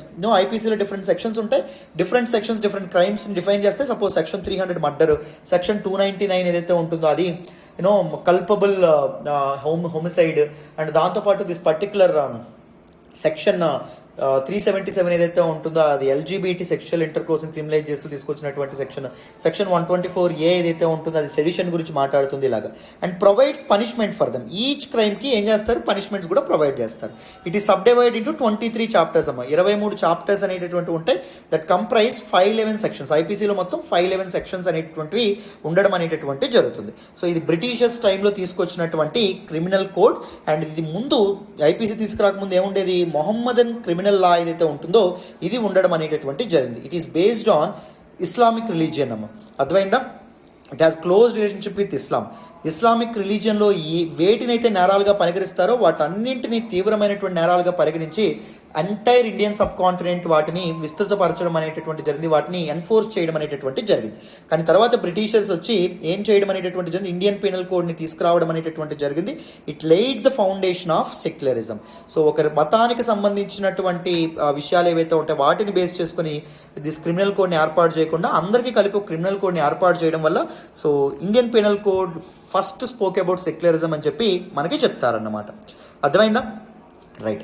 అయితే first draft of Indian penal code, ఈ ఇండియన్ పీనల్ కోడ్ని ఎవరు డ్రాఫ్ట్ చేశారు అంటే ఈ నేరాలని ఎవరు డిఫైన్ చేశారు, ఎవరు వాటి పనిష్మెంట్ సూచించారు అంటే first law commission during British times. It was chaired by Thomas Babington Macaulay. So Macaulay committee ఏదైతే ఉంటుందో అది మొదటిసారి ఇండియన్ పీనల్ కోడ్ని డ్రాఫ్ట్ చేయడం అనేటటువంటిది జరిగిందమ్మా. This draft was based on the simple codification of the law of England. ఇంగ్లాండ్లో ఉండేటటువంటి చట్టాలు ఏవైతే ఉంటాయో వాటిని సింప్లిఫై చేసి ఈ ఐపీసీ ఇండియన్ పీనల్ కోడ్ని ఏర్పాటు చేయడం అనేటటువంటి జరిగింది. It is the state of the art criminal code అని చెప్పి చెప్తారండి. And it is the longest surviving criminal code అని కూడా చెప్తారు. సో ఎప్పుడో ఇంట్రడ్యూస్ చేయబడింది, ఇప్పటికీ ఇది దీనిలో ఉండడం అనేటటువంటి జరిగింది, రైట్. సో ఎన్ఫోర్స్మెంట్లో ఉండడం అనేటటువంటిది జరిగింది, రైట్. సో దీనిలో కొన్ని నెపోలియనిక్ కోడ్లు అంటే నెపోలియన్ తీసుకొచ్చినటువంటి ఫ్రాన్స్ యొక్క ఇదైనటువంటి డిక్టేటర్ రూలర్ అయినటువంటి నెపోలియన్ తన యొక్క క్రిమినల్ కోడ్ ఏదైతే తీసుకొచ్చారో దానిలో ఉన్నటువంటి కొన్ని విషయాలను దీనిలోకి తీసుకున్నారు. అండ్ దాంతోపాటు లూజియానియా సివిల్ కోడ్ ఆఫ్ 1825 నుంచి కూడా కొన్ని ఇంపార్టెంట్ ఫ్యాక్ట్స్ ఏవైతే ఉంటాయో వాటిని కూడా దీనిలోకి చేర్చుకోవడం అనేటటువంటిది జరిగిందాం. సో దిస్ కోడ్ ఎప్పుడు ఎన్ఫోర్స్మెంట్లోకి వచ్చింది, January 1, 1860 1860లో ఎన్ఫోర్స్మెంట్ రావడం అనేటటువంటిది జరిగింది. ఆఫ్టర్ 1857 సిపాయి మిట్టుని గుర్తుపెట్టుకోండి, అర్థమైందా. After under going many revisions. So the original draft ఏదైతే ఉంటుందో థామస్ బాబింగ్టన్ మెకాలే కమిటీ ఇచ్చినటువంటి ఒరిజినల్ డ్రాఫ్ట్ ఏదైతే ఉంటుందో దానికి చాలా సవరణలు రివిజన్స్ అనేటటువంటివి బార్నెస్ పీకాక్ అనేటటువంటి ఒక న్యాయశాస్త్ర నిపుణుడు ఎవరైతే ఉన్నారో, లా ఎక్స్పర్ట్ ఎవరైతే ఉన్నారో ఆయన చాలా మార్పులు దీనిలో చేయడం అనేటటువంటి జరిగింది. తర్వాత ఆయన కల్కట్టా హైకోర్టుకి ఫస్ట్ చీఫ్ జస్టిస్గా కూడా పనిచేశారనమాట బ్రిటిష్ ఎరాలో, అర్థమైందా. సో ఇండియన్ పీనల్ కోడ్ అంటే it is simply a principal criminal code or it is simply a document that defines crimes and provides punishments for almost all kinds of criminal acts. Clarity వచ్చిందని అనుకుంటున్నాను, ఓకేనా. ఎవరండి దీన్ని తీసుకొచ్చారు, the draft was prepared by Thomas Babington Macaulay, ఓకేనా. Very important. Next చూడండి, మరి ఇప్పుడు ఇండియన్ పీనల్ కోడ్లో ఎందుకు రివ్యూ చేయాలనుకుంటున్నారు, ఇండియన్ పీనల్ కోడ్ని ఎందుకు సవరణ చేయాలనుకుంటున్నారు, దానిలో మార్పులు ఎందుకు తీసుకురావాలని చెప్పి అనుకుంటున్నారు అంటే చూడండి, Indian penal code 1860 January 1 enforce అయినటువంటి ఇండియన్ పీనల్ కోడ్ ఏదైతే ఉంటుందో it requires a thorough revision to meet the needs of 21st century. 20వ శతాబ్దం ఏదైతే ఉందో కాలం చాలా మారిపోయింది. అప్పుడు పరిస్థితులు వేరు, ఇప్పుడు పరిస్థితులు వేరు. ఇప్పటి పరిస్థితులకు తగినట్టుగా ఈ క్రిమినల్ లాస్ ఏవైతే ఉంటాయో అవి కూడా మార్పు చెందాల్సినటువంటి అవసరం ఎంతైనా ఉంది.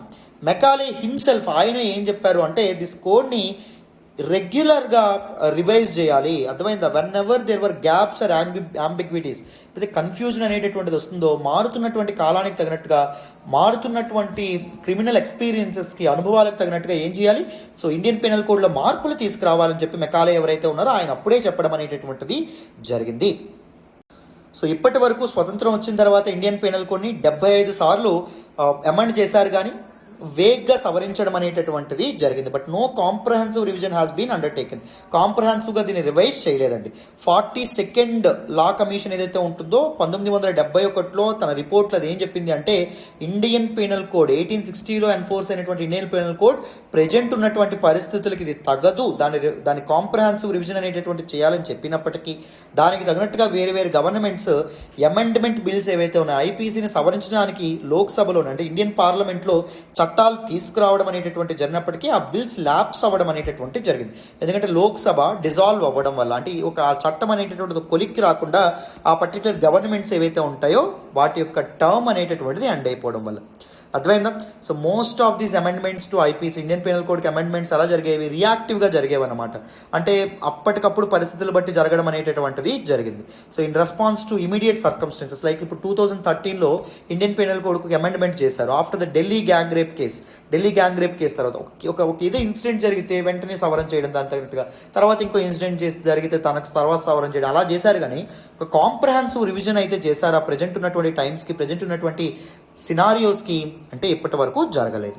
అందుకే చెప్తున్నారు, ఏం చెప్తున్నారు, this particular IPC needs a thorough revision అని చెప్పి మనకు చెప్పడం అనేటటువంటి జరిగింది. Very very important aspect. Next చూడండి. So areas that need reforms. So మరి రిఫార్మ్స్ ఐపీసీలో ముఖ్యంగా ఎక్కడ రావాలి చూడండి. ముఖ్యంగా సెడిషన్ లా ఏదైతే ఉంటుందో 1898లో ఇండియన్ పీనల్ కోడ్లో చేర్చినటువంటి సెక్షన్ 124A అందుకుంది అమెండ్మెంట్ ద్వారా చేర్చారు కాబట్టి. సో ఇదేం చెప్తుంది, సెడిషన్ లా రాజద్రోహం గురించి చెప్పడం అనేటటువంటి జరుగుతుంది. అప్పుడు ఎందుకు బ్రిటిష్ వాళ్ళు తీసుకొచ్చారు, మన ఇండియన్ ఫ్రీడమ్ స్ట్రగుల్లో ఉన్నటువంటి లీడర్స్ ఎవరైతే ఉంటారో వాళ్ళందరినీ అరెస్ట్ చేయడానికి ఇల్లీగల్గా, లేకపోతే డిపోర్ట్ చేయడానికి, దేశ బహిష్కరణ చేయడానికి దీన్ని తీసుకొచ్చారు. But the draconian colonial section ఏదైతే ఉంటుందో అది ఇప్పుడు ఇండిపెండెంట్ ఇండియాలో అవసరం లేదు. ఈ సెక్షన్ 124Aని ఇప్పటికీ గవర్నమెంట్స్ ర్యాంపెంట్ మిస్యూజ్ చేస్తున్నాయి. దేశద్రోహం కేసు ఏవైతే ఉన్నాయో అవి పెట్టడం అనేటటువంటి జరుగుతుంది. రీసెంట్గా ఆంధ్రప్రదేశ్లో రఘురామకృష్ణరాజు గారి మీద 124A ప్రకారం దేశద్రోహం కేసు అనేటటువంటిది పెట్టారు. బీజేపీ గవర్నమెంట్స్, స్టేట్ గవర్నమెంట్స్ కూడా చాలాసార్లు దేశద్రోహం కేసులు అనేటటువంటివి పెడుతున్నాయి. So that is rampant misuse of political డిసెంటర్స్ ఎవరైతే ఉంటారో, అంటే తమ రాజకీయాలని వ్యతిరేకించే వాళ్ళ మీద అనవసరంగా ఈ చట్టాల ద్వారా ఏం చేస్తున్నారు, ఇవి చేస్తున్నారు. ఈ చట్టాల ద్వారా మిస్యూజ్ చేస్తున్నారు, వాళ్ళ మీద ప్రతీకారం తీర్చుకునే ప్రయత్నం చేస్తున్నారు అనే విధంగా చెప్తున్నారు. సో సెడిషన్ లాని తీసిపారేయాలి, రిపీల్ చేయాలని చెప్పి ఇవి కూడా ఉన్నాయి. సో నేను సెక్షన్ 124A లేదా సెడిషన్ లా మీద ఆల్రెడీ ఒక వీడియో చేశాను, డీటెయిల్డ్ ఎక్స్ప్లెయిన్ వీడియో చేశాను. సెడిషన్ లా LTX క్లాసెస్ అని చెప్పి యూట్యూబ్లో సెర్చ్ చేయండి, నేను చేసిన వీడియో వస్తుంది, చక్కగా వినేయండి. ఒక కాన్సెప్ట్ మీద మీకు పూర్తి స్థాయిలో అవగాహన అయితే వచ్చేస్తుంది. ఓకేనా, నాది హామీ. Next, the offence of blasphemy should have no place in liberal democracy. So Indian penal కోడ్లో ఒక క్రైమ్ ఏంటి, బ్లాస్ఫమీ అనేటటువంటి క్రైమ్. బ్లాస్ఫమీ అంటే ఏంటి అంటే సాక్రెడ్ రిలీజియస్ టెక్స్ ఏవైతే ఉంటాయో వాటిని క్రిటిసైజ్ చేస్తే ఏం జరుగుతుంది, శిక్షకి అర్హులు అవుతారనమాట. అంటే బైబిల్ని క్రిటిసైజ్ చేసినా లేకపోతే భగవద్గీతని క్రిటిసైజ్ చేసినా శిక్ష అనేటటువంటిది జరుగుతుంది. So we are in liberal democracy man. If there is something flaw in Bhagavad Gita లేకపోతే బైబిల్ లేదా Quran, we tend to expose it. మనం అది ఎక్స్పోజ్ చేయాల్సినటువంటి అవసరం మనకు ఉంటుంది, రైట్? సో ఇప్పటికి కూడా బ్లాస్ఫమీ అనేటటువంటిది ఉంది.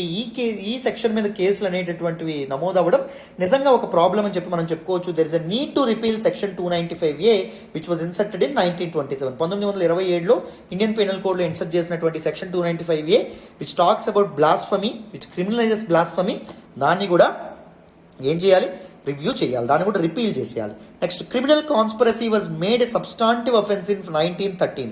సో 1913లో క్రిమినల్ కాన్స్పిరసీ ఏదైతే ఉంటుందో, అంటే నేరం చేయడంలో భాగంగా కుట్ర పన్నడం ఏదైతే ఉంటుందో, గవర్నమెంట్కి ఎదురుగా కుట్ర పన్నడం ఏదైతే ఉంటుందో, సో దాన్ని ఒక క్రిమినల్ అఫెన్స్గా చూపించడం అనేది జరిగింది. The offence is objectionable because it was added to the code by the colonial masters. Colonial British government ఏదైతే ఉంటుందో అది ఇండియన్ పీనల్ కోడ్లో ఇది చేసింది. ఎందుకు, to డూల్ with political conspiracies. So రాజకీయంగా ఎవరైతే కుట్ర పన్నుతున్నారో లేకపోతే రెవల్యూషనరీస్ లైక్ భగత్ సింగ్ వీళ్ళు ఉన్నారు కదా, ఇలాంటి వాళ్ళని శిక్షించేందుకు ఇండియన్ పీనల్ కోడ్లో ఇది చేశారు. మరి ఇప్పటికీ స్వతంత్రం వచ్చిన వాళ్ళు దానికోసం ఇన్సర్ట్ చేసినటువంటి దిస్ పర్టిక్యులర్ సెక్షన్ ఎందుకు అని చెప్పి కూడా అంటున్నారు. And section 377 also needs a review. Section 377 ఏం చేయడం అనేటటువంటి జరుగుతుంది, it criminalises the intercourse that is other than penovaginal in nature. So సింపుల్గా పీనోవెజైనల్ అంటే ఒక మ్యాన్ అండ్ ఒక ఉమెన్ మధ్య ఇంటర్ కోర్స్ ఏదైతే ఉంటుందో దట్ ఈజ్ న్యాచురల్ అని చెప్తారు. Anything other than penovaginal in nature అంటే ఒక మ్యాన్ అండ్ మ్యాన్ కలిసి ఉండడం కానీ, ఉమెన్ అండ్ ఉమెన్ కలిసి ఉండడం కానీ, లేకపోతే ట్రాన్స్జెండర్స్, ఈ లెస్బియన్ ఇవేవైతే ఉంటాయో వాటిని క్రిమినలైజ్ చేస్తూ జస్ట్ విత్ మియర్ సస్పెన్షన్, ఒకవేళ ఇద్దరు మగవాళ్ళ చేతులు పట్టుకున్న జస్ట్ విత్ మియర్ సస్పెన్షన్ వాళ్ళని నేరస్తులుగా పరిగణించవచ్చని చెప్తుంది సెక్షన్ 377. సో ఇలాంటి ఒక లిబరల్ సొసైటీలో ఇలాంటి సెక్షన్స్ ఉంటే కరెక్టా? కొంతమంది రైట్స్ మాత్రం పోతాయి కదా, వైలేట్ అవుతున్నాయి కదా. This is clear human rights violation కదా. సుప్రీంకోర్టు కూడా సెక్షన్ 377 కొట్టేసింది that criminalises this LGBT intercourse, right.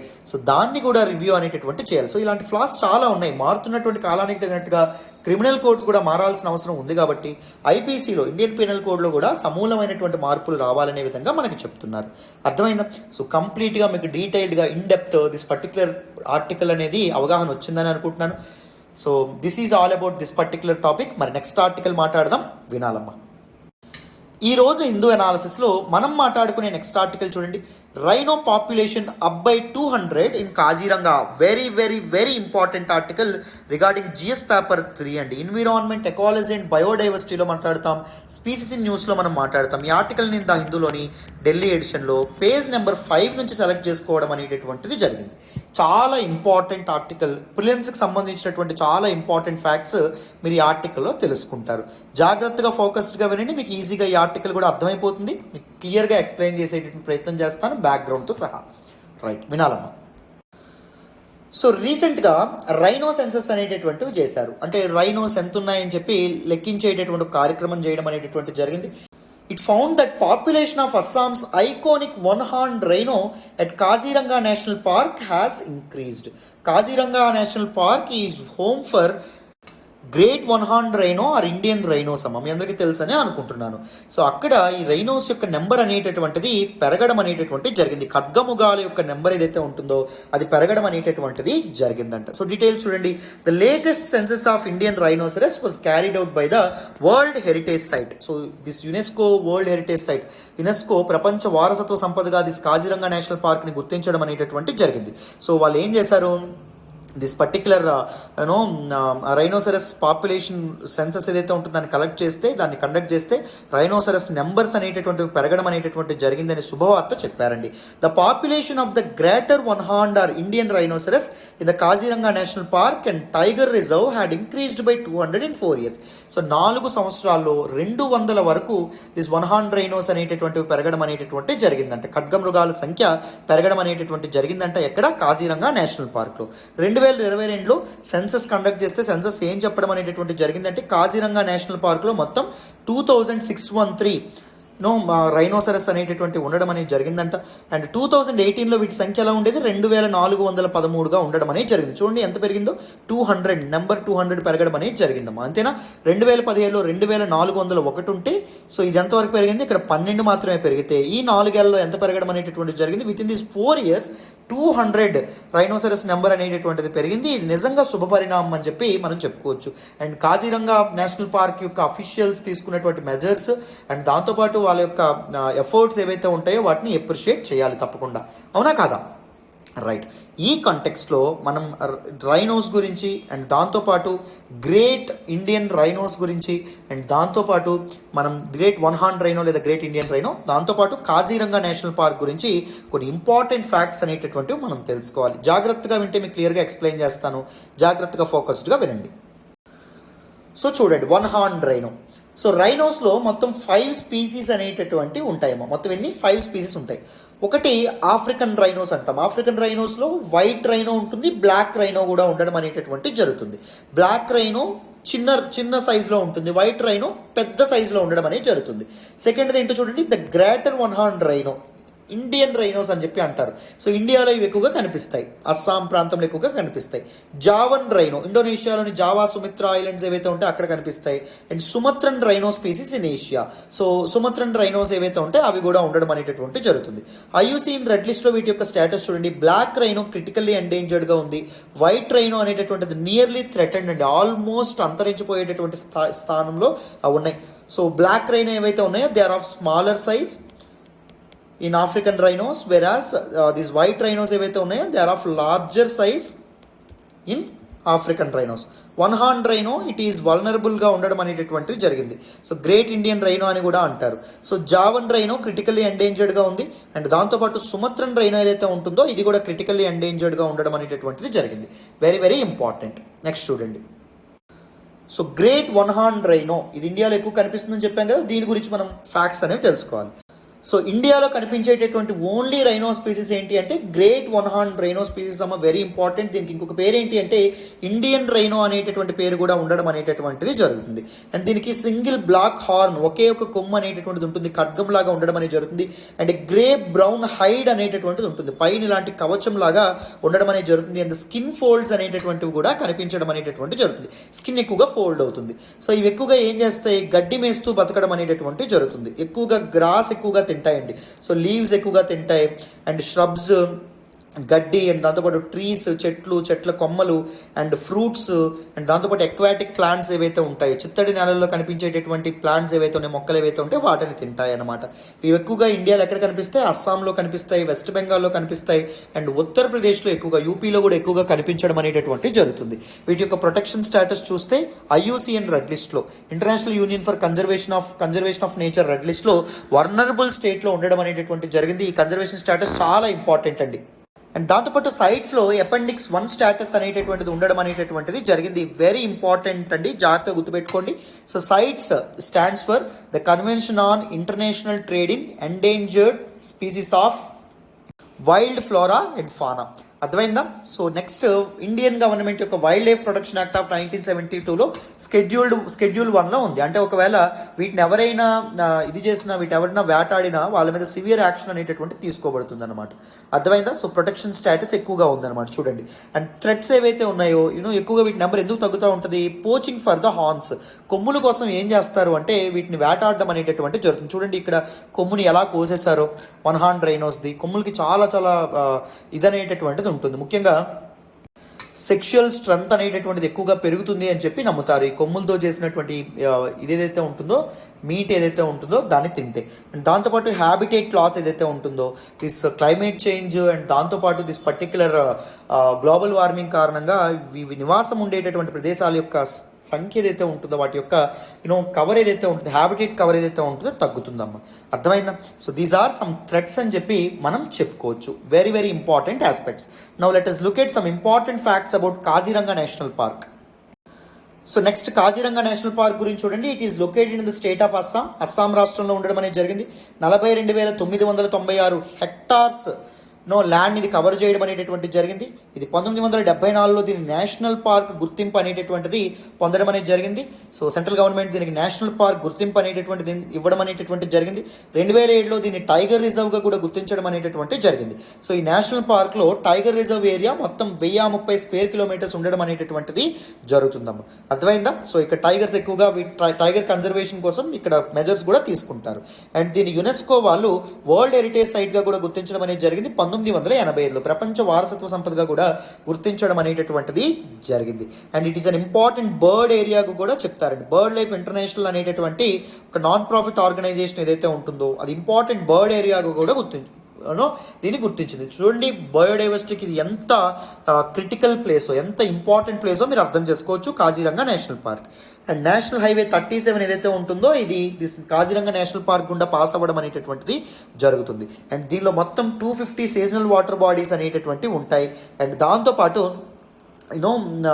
దిఫ్లూ river ఏదైతే ఉంటుందో అది కూడా this particular Kaziranga national park కూడా పాస్ అవుతూ ఉండడం అనేటటువంటిది జరుగుతుంది. Very very very important. And it is the home of the world's most one horn rhinos. So ఎక్కువగా ప్రపంచంలో ఎక్కువగా వన్ హార్న్ రైనోస్ ఎక్కడ ఉంటాయి, కాజీరంగా నేషనల్ పార్క్లోనే ఉండడం అనేటటువంటిది జరుగుతుంది. Very very important, right? So Kaziranga national పార్క్లో ఎక్కువగా బిగ్ 4 స్పీసీస్, ఈ 4 స్పీసీస్ని కన్జర్వ్ చేయడానికి మెజర్స్ అనేవి తీసుకుంటారు. ఇంపార్టెంట్ ప్లాన్స్ అండ్ స్ట్రాటజీస్తో ముందుకు వస్తారు. ఒకటి రైనోస్, అండ్ దాంతోపాటు ఎలిఫెంట్స్, సో ఏనుగులు, and royal Bengal tiger, Asiatic water buffalo ఏదైతే ఉంటుందో, సో ఇది చిత్తడి నేలల్లో వెట్లాండ్స్లో ఎక్కువగా కనిపిస్తుంది వాటర్ బఫెలో. సో వీటి కన్జర్వేషన్ కోసం ఈ నేషనల్ పార్క్ అఫీషియల్స్ ఎవరైతే ఉన్నారో వాళ్ళు మెజర్స్ తీసుకుంటారు. And Kaziranga is also home to 9 of the 14 species of primates found in the Indian subcontinent. Indian సబ్ కాంటినెంట్లో 14 స్పీసీస్ ఆఫ్ ప్రైమేట్స్ ఏవైతే ఉంటాయో అవి కనిపించడం అనేటటువంటి జరుగుతుంది. కోతుల్లో రకాలన్నమాట. అందులో 9 స్పీసీస్ ఆఫ్ ప్రైమేట్స్ అనేటటువంటివి మన కాజీరంగా నేషనల్ పార్క్లోనే కనిపిస్తాయమ్మా. దీస్ ఫ్యాక్ట్స్ అనేవి చాలా ఇంపార్టెంట్ అండి. Significance of Kaziranga national park కూడా చాలా ఇంపార్టెంట్. ఎక్కడుంది కాజీరంగా నేషనల్ పార్క్? అస్సాంలో ఉండడం అనేటటువంటిది జరిగింది. Very important. నెక్స్ట్ చూడండి. Now let us look at some important national parks in Assam. అస్సాంలో మొత్తం ఎన్ని నేషనల్ పార్క్స్ ఉన్నాయంటే 7 ఇంపార్టెంట్ నేషనల్ పార్క్స్ అనేటటువంటి ఉన్నాయి. మొత్తం 7 నేషనల్ పార్క్స్ అస్సాంలో ఉన్నాయి. మొదటిది ఏంటి ఇప్పుడు మనం మాట్లాడుకున్నటువంటి కాజీరంగా నేషనల్ పార్క్, రెండవది దిబ్రూ సైఖోవా నేషనల్ పార్క్, మూడవది మానస్ నేషనల్ పార్క్, నాలుగవది రైమోసా నేషనల్ పార్క్, ఐదవది నమేరీ నేషనల్ పార్క్, ఆరవది దిహింగ్ పట్కై నేషనల్ పార్క్, ఏడవది Rajiv Gandhi Orang national park. Very very important. 2021 June ముందు కేవలం 5 మాత్రమే ఉండేవి. తర్వాత 2 కొత్త నేషనల్ పార్క్స్ ఏవైతే ఉంటాయో వాటిని యాడ్ చేశారు. అవేంటి? ఒకటి రైమోసా నేషనల్ పార్క్, రెండవది దిహింగ్ పట్కాయ్ నేషనల్ పార్క్. చాలా చాలా చాలా ఇంపార్టెంట్ అమ్మ. So Indian state with most number of national parks నాకు కామెంట్ బాక్స్లో తెలియజేయండి. ఎంతవరకు కరెక్ట్గా చెప్తారో చూద్దాం. ఆ స్టేట్ ఏంటి, ఆ స్టేట్లో మొత్తం ఎన్ని నేషనల్ పార్క్స్ ఉన్నాయి, ఆ నేషనల్ పార్క్స్ నేమ్స్ ఏంటి, ఇవి నాకు కామెంట్ బాక్స్లో మీరు తెలియజేయాలి. ఎంతవరకు కరెక్ట్గా చెప్తారో డిస్కస్ చేద్దాం. సో ఇక్కడ the locations of different national parks in Assam, ఇక్కడ మ్యాప్ కూడా అటాచ్ చేశాను, మీరు ఇక్కడ చూడొచ్చు. ఓకేనా? మరి నెక్స్ట్ ఆర్టికల్ డిస్కస్ చేద్దాం. వింటారా? వినండి. ఈరోజు హిందూ అనాలిసిస్లో మనం మాట్లాడుకునే నెక్స్ట్ 2 ఆర్టికల్స్ చూడండి అమ్మా. Bridging the bay in quest of a stronger BIMSTEC. Very very important article. And India seeks closer BIMSTEC partnership. Very very important articles. 2 ఆర్టికల్స్ని డిస్కస్ చేద్దాం డీటెయిల్డ్గా, ఇన్ డెప్త్. జాగ్రత్తగా ఫోకస్డ్గా వినండి. నేను ఆల్రెడీ నిన్నటి హిందూ అనాలిసిస్లో కూడా బిమ్స్టెక్ గురించి చెప్పడం అనేటటువంటి జరిగింది. మళ్ళీ బిమ్స్టెక్ గురించి డిస్కస్ చేద్దాం, ఏం ప్రాబ్లం లేదు. ఓకేనా? సో అవి డిస్కస్ చేసిన తర్వాత మనం ఎక్స్టెన్షన్, ఈ ఆర్టికల్లో ఇంకొన్ని ఆస్పెక్ట్స్ మాట్లాడారు, ఇండియాస్ రోల్ గురించి, వీటన్నిటి గురించి, అది కూడా మనం మాట్లాడతాం. జాగ్రత్తగా ఫోకస్డ్గా వినాలి. బేసిక్స్ నుంచి, బ్యాక్గ్రౌండ్ నుంచి మాట్లాడతాను, వినండి. So what is the context? ఏ సందర్భంలో ఈ ఆర్టికల్ని మాట్లాడుతున్నారు? శ్రీలంక అనేటటువంటిది 5th bay of Bengal initiative for multi sectoral technical and economic cooperation, BIMSTEC summit ఏదైతే ఉంటుందో దాన్ని విర్చువల్గా హోస్ట్ చేయబోతుంది. ఎప్పుడు? మార్చి 30వ తారీఖున, ఈ రోజున. BIMSTEC is celebrating its 25th year of establishment అండి. బిమ్స్టెక్ ఎస్టాబ్లిష్ చేసి 20 ఏళ్ళు అవుతుంది. అండ్ 5th బిమ్స్టెక్ సమిట్ అనేటటువంటిది శ్రీలంక హోస్ట్ చేయబోతుంది. బిమ్స్టెక్ స్టాండ్స్ ఫర్, ఇక్కడ మీకు పెట్టాను చూడండి, bay of Bengal initiative for multi sectoral technical and regional cooperation. So it is a regional organization అమ్మ. సో గుర్తుపెట్టుకోండి, దీనిలో ఎంతమంది సభ్యులు ఉన్నారు? 7 మెంబర్స్ ఉండడం అనేటటువంటి జరిగింది. ఎవరెవరు వాళ్ళు? బంగ్లాదేశ్ ఒకటి, శ్రీలంక ఒకటి, ఇండియా ఒకటి, Nepal, Bhutan, Thailand and Myanmar ఏదైతే ఉందో Myanmar. Very very important. First మనం బిమ్స్టెక్ గురించి కొన్ని ఇంపార్టెంట్ ఫ్యాక్ట్స్ అనేటటువంటివి తెలుసుకున్న తర్వాత మనం ఏం చేద్దాం, దిస్ పర్టిక్యులర్ ఆర్టికల్లోకి ఏవైతే వచ్చినాయో అవి డిస్కస్ చేద్దాం, వినండి. So BIMSTEC, it is a 7-member regional organization, regional grouping. This bay of Bengal region చెందినటువంటి 7 కంట్రీస్ కలిసి ఏర్పడడం అనేటటువంటి జరిగింది. సో మొదట చూడండి, ఫస్ట్ కంట్రీ ఇండియా, తర్వాత బంగ్లాదేశ్, తర్వాత శ్రీలంక, తర్వాత మయన్మార్, థాయిలాండ్, నేపాల్, భూటాన్, ఇవన్నీ 7 మెంబర్స్గా ఉండడం అనేటటువంటి జరుగుతుంది. ఇది 1997లో ఎస్టాబ్లిష్ చేసుకోవడం అనేది జరిగింది. ఎందుకు అంటే for cooperation and collaboration. So different ఏరియాస్లో ఈ కంట్రీస్ అన్ని ఒకదాంతో ఒకటి సహకరించుకునే విధంగా ఈ గ్రూపింగ్ ఏదైతే ఉంటుందో అది ఏర్పడింది. So what are the 14 areas for cooperation and collaboration? First the trade and investment, second transport and communication, మూడవది ఎనర్జీ సెక్టార్, నాలుగవది tourism sector, technology sector, fisheries, agriculture, public health, poverty alleviation, counter terrorism and transnational crime. So ఇదంతా ఒకటే, counter terrorism and transnational crime. It is an area of cooperation and collaboration. Environment and disaster management, people to people contact, cultural cooperation, climate change. So ఈ అన్ని విషయాల్లో ఒకదాంతో ఒకటి, ఒక కంట్రీతో ఇంకొకటి సహకరించుకోవడం అనేటటువంటిది జరుగుతుందంట. ఓకేనా? BIMSTEC is a 7-member regional grouping and it is founded in 1997. and who are the members? ఒకటవది ఇండియా, రెండవది ఏంటి బంగ్లాదేశ్, మూడవది ఏంటి నాన్న శ్రీలంక, నాలుగవది ఏంటి మయన్మార్, ఐదవది ఏంటి థాయిలాండ్, ఆరవది ఏంటి నేపాల్, ఏడవది ఏంటమ్మా Bhutan. Very very important. Next చూడండి అన్న. And this article also spoke about the significance of Bay of Bengal region. Bay of Bengal region, బంగాళాఖాతం region ఏదైతే ఉంటుందో that is very very very important region అమ్మ. It has ecological importance, it has social importance, it has economical importance as well. So అన్నింట్లోనూ కూడా దీనికి importance అనేటటువంటిది ఉండడం అనేది జరిగింది. Very very important. సో ఎకలాజికల్గా this particular bay of Bengal region is very critical, very important region because it is home to a large network of estuaries, mangrove forest, coral reefs, seagrass meadows, mass nesting sites of sea turtles. So vulnerable and దాంతోపాటు highly వల్నరబుల్గా ఉండేటటువంటి these టటిల్స్ ఏవైతే ఉంటాయో ఈ టటిల్స్కి హోమ్గా కూడా ఈ particular bay of Bengal region ఉండడం అనేది జరిగింది. అండ్ సోషల్ ఇంపార్టెన్స్ కూడా ఉండడం అనేది జరిగిందమ్మా. ఎందుకు అంటే ఎక్కువ మంది ఈ రీజన్లో ఉన్నటువంటి వాళ్ళు కోస్టల్ పాపులేషన్, ఎక్కువ మంది ఫిషర్మెన్ ఫ్యామిలీస్ అనేవి ఎక్కువగా ఈ రీజన్లో బతకడం అనేటటువంటిది జరుగుతుంది. సో వీళ్ళ యొక్క సోషల్ అప్లిఫ్ట్మెంట్, వీళ్ళ యొక్క లైవ్లీహుడ్స్ అనేవి ఎన్షూర్ చేయడం కూడా ఈ దేశాల యొక్క బాధ్యత అని చెప్పి మనం చెప్పుకోవచ్చు. ఎకనామికల్గా కూడా ఈ పర్టికులర్ రీజన్కి చాలా ఇంపార్టెన్స్ అనేటటువంటిది ఉంది. The blue economy potential of bay of Bengal is very huge. So what is blue economy? Economic growth with the help of ocean resources, అంటే ఫిష్ లేకపోతే దీస్ మెరైన్ మినరల్స్ ఏవైతే ఉంటాయో వాటి ద్వారా ఎకనమిక్ యాక్టివిటీస్ అనేటటువంటి ముందుకెళ్తే దాన్ని బ్లూ ఎకానమీ అని చెప్పడం అనేటటువంటి జరుగుతుంది. So there are many opportunities to develop maritime trade, shipping, aquaculture, tourism, వీటన్నింటి వల్ల చాలామంది బతుకుతున్నారు, చాలామంది లైవ్లీహుడ్స్ ఎన్షూర్ అవ్వడం అనేటటువంటి జరుగుతుంది, చాలామంది కడుపు నిండా భోజనం చేయడం అనేటటువంటిది జరుగుతుంది. Right. So this bay of Bengal region ఏదైతే ఉంటుందో it is very significant region. కానీ దీనికి కన్సర్న్స్ అనేటటువంటి ఛాలెంజెస్ కూడా ఉన్నాయా లేదా అంటే ఉన్నాయమ్మా, లేకపోలేదు. ఫస్ట్ ఎకలాజికల్ డిగ్రేడేషన్ ఏదైతే ఉంటుందో ఎకలాజికల్ డిగ్రేడేషన్. సో ఇది ఎకలాజికల్లీ వెరీ క్రిటికల్ రీజన్ అయినప్పటికీ సో గవర్నమెంట్స్ దీన్ని కన్జర్వ్ చేసి చేయడంలో చాలా వెనకబడి ఉండడం వల్ల ఏం జరుగుతుంది, ఈ పర్టికులర్ రీజన్ ఏదైతే ఉంటుందో అది సివియర్గా ఇంపాక్ట్ అవ్వడం అనేటటువంటిది జరుగుతుంది.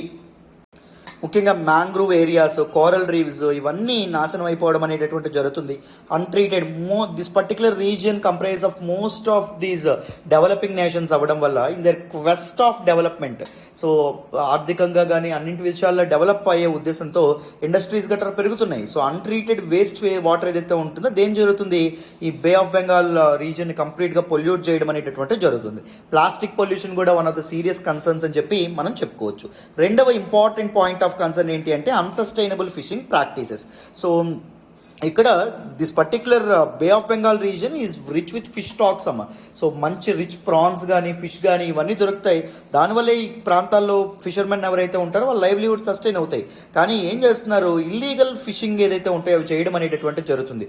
బాటమ్ ట్రాలింగ్ లాంటి ప్రాక్టీసెస్ ఏవైతే ఉంటాయో ఆ ప్రాక్టీసెస్ను ఉపయోగించడం ద్వారా ఏం జరుగుతుంది, మెరైన్ ఎకోసిస్టమ్ కంప్లీట్గా డ్యామేజ్ అవుతుంది. వల్నరబిలిటీ టు డిజాస్టర్స్ థర్డ్ది. So this particular region is prone to natural disasters అమ్మ. ముఖ్యంగా సైక్లోన్స్, సునామీస్, దాంతోపాటు అదర్ ఇంపార్టెంట్ స్టార్మ్స్, ఇలాంటివన్నింటి వల్ల చాలా నష్టం అనేటటువంటిది జరగడం అనేటటువంటిది జరుగుతుంది. అదొకటి. నెక్స్ట్ సెక్యూరిటీ థ్రెట్స్ కూడా one of the very important concern.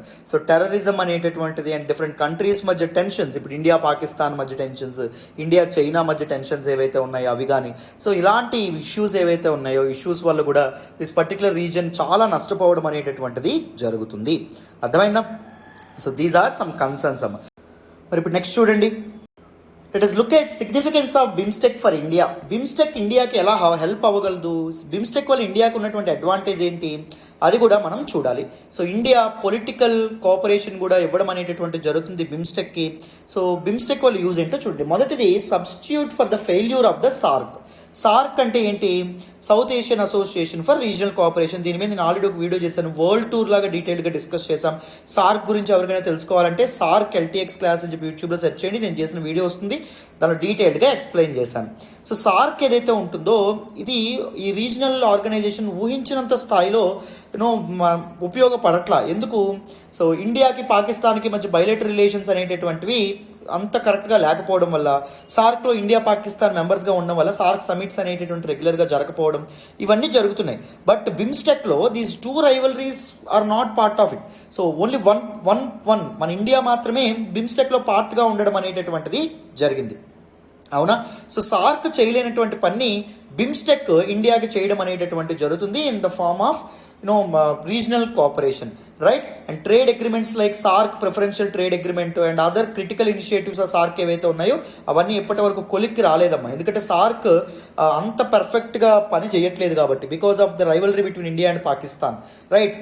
BIMSTEC ఏదైతే ఉంటుందో ఇది మాత్రం ఇండియాకి చాలా ఉపయోగపడడం అనేది జరిగింది. ఈ బిమ్స్టెక్ని మనం ఉపయోగించుకుంటే దీస్ ట్రేడ్ అగ్రిమెంట్స్ గట్రా మనం సైన్ చేసుకోవచ్చు మన రీజనల్ పార్టీస్ ఎవరైతే ఉన్నారో వాళ్ళతో. Increased focus on act east policy.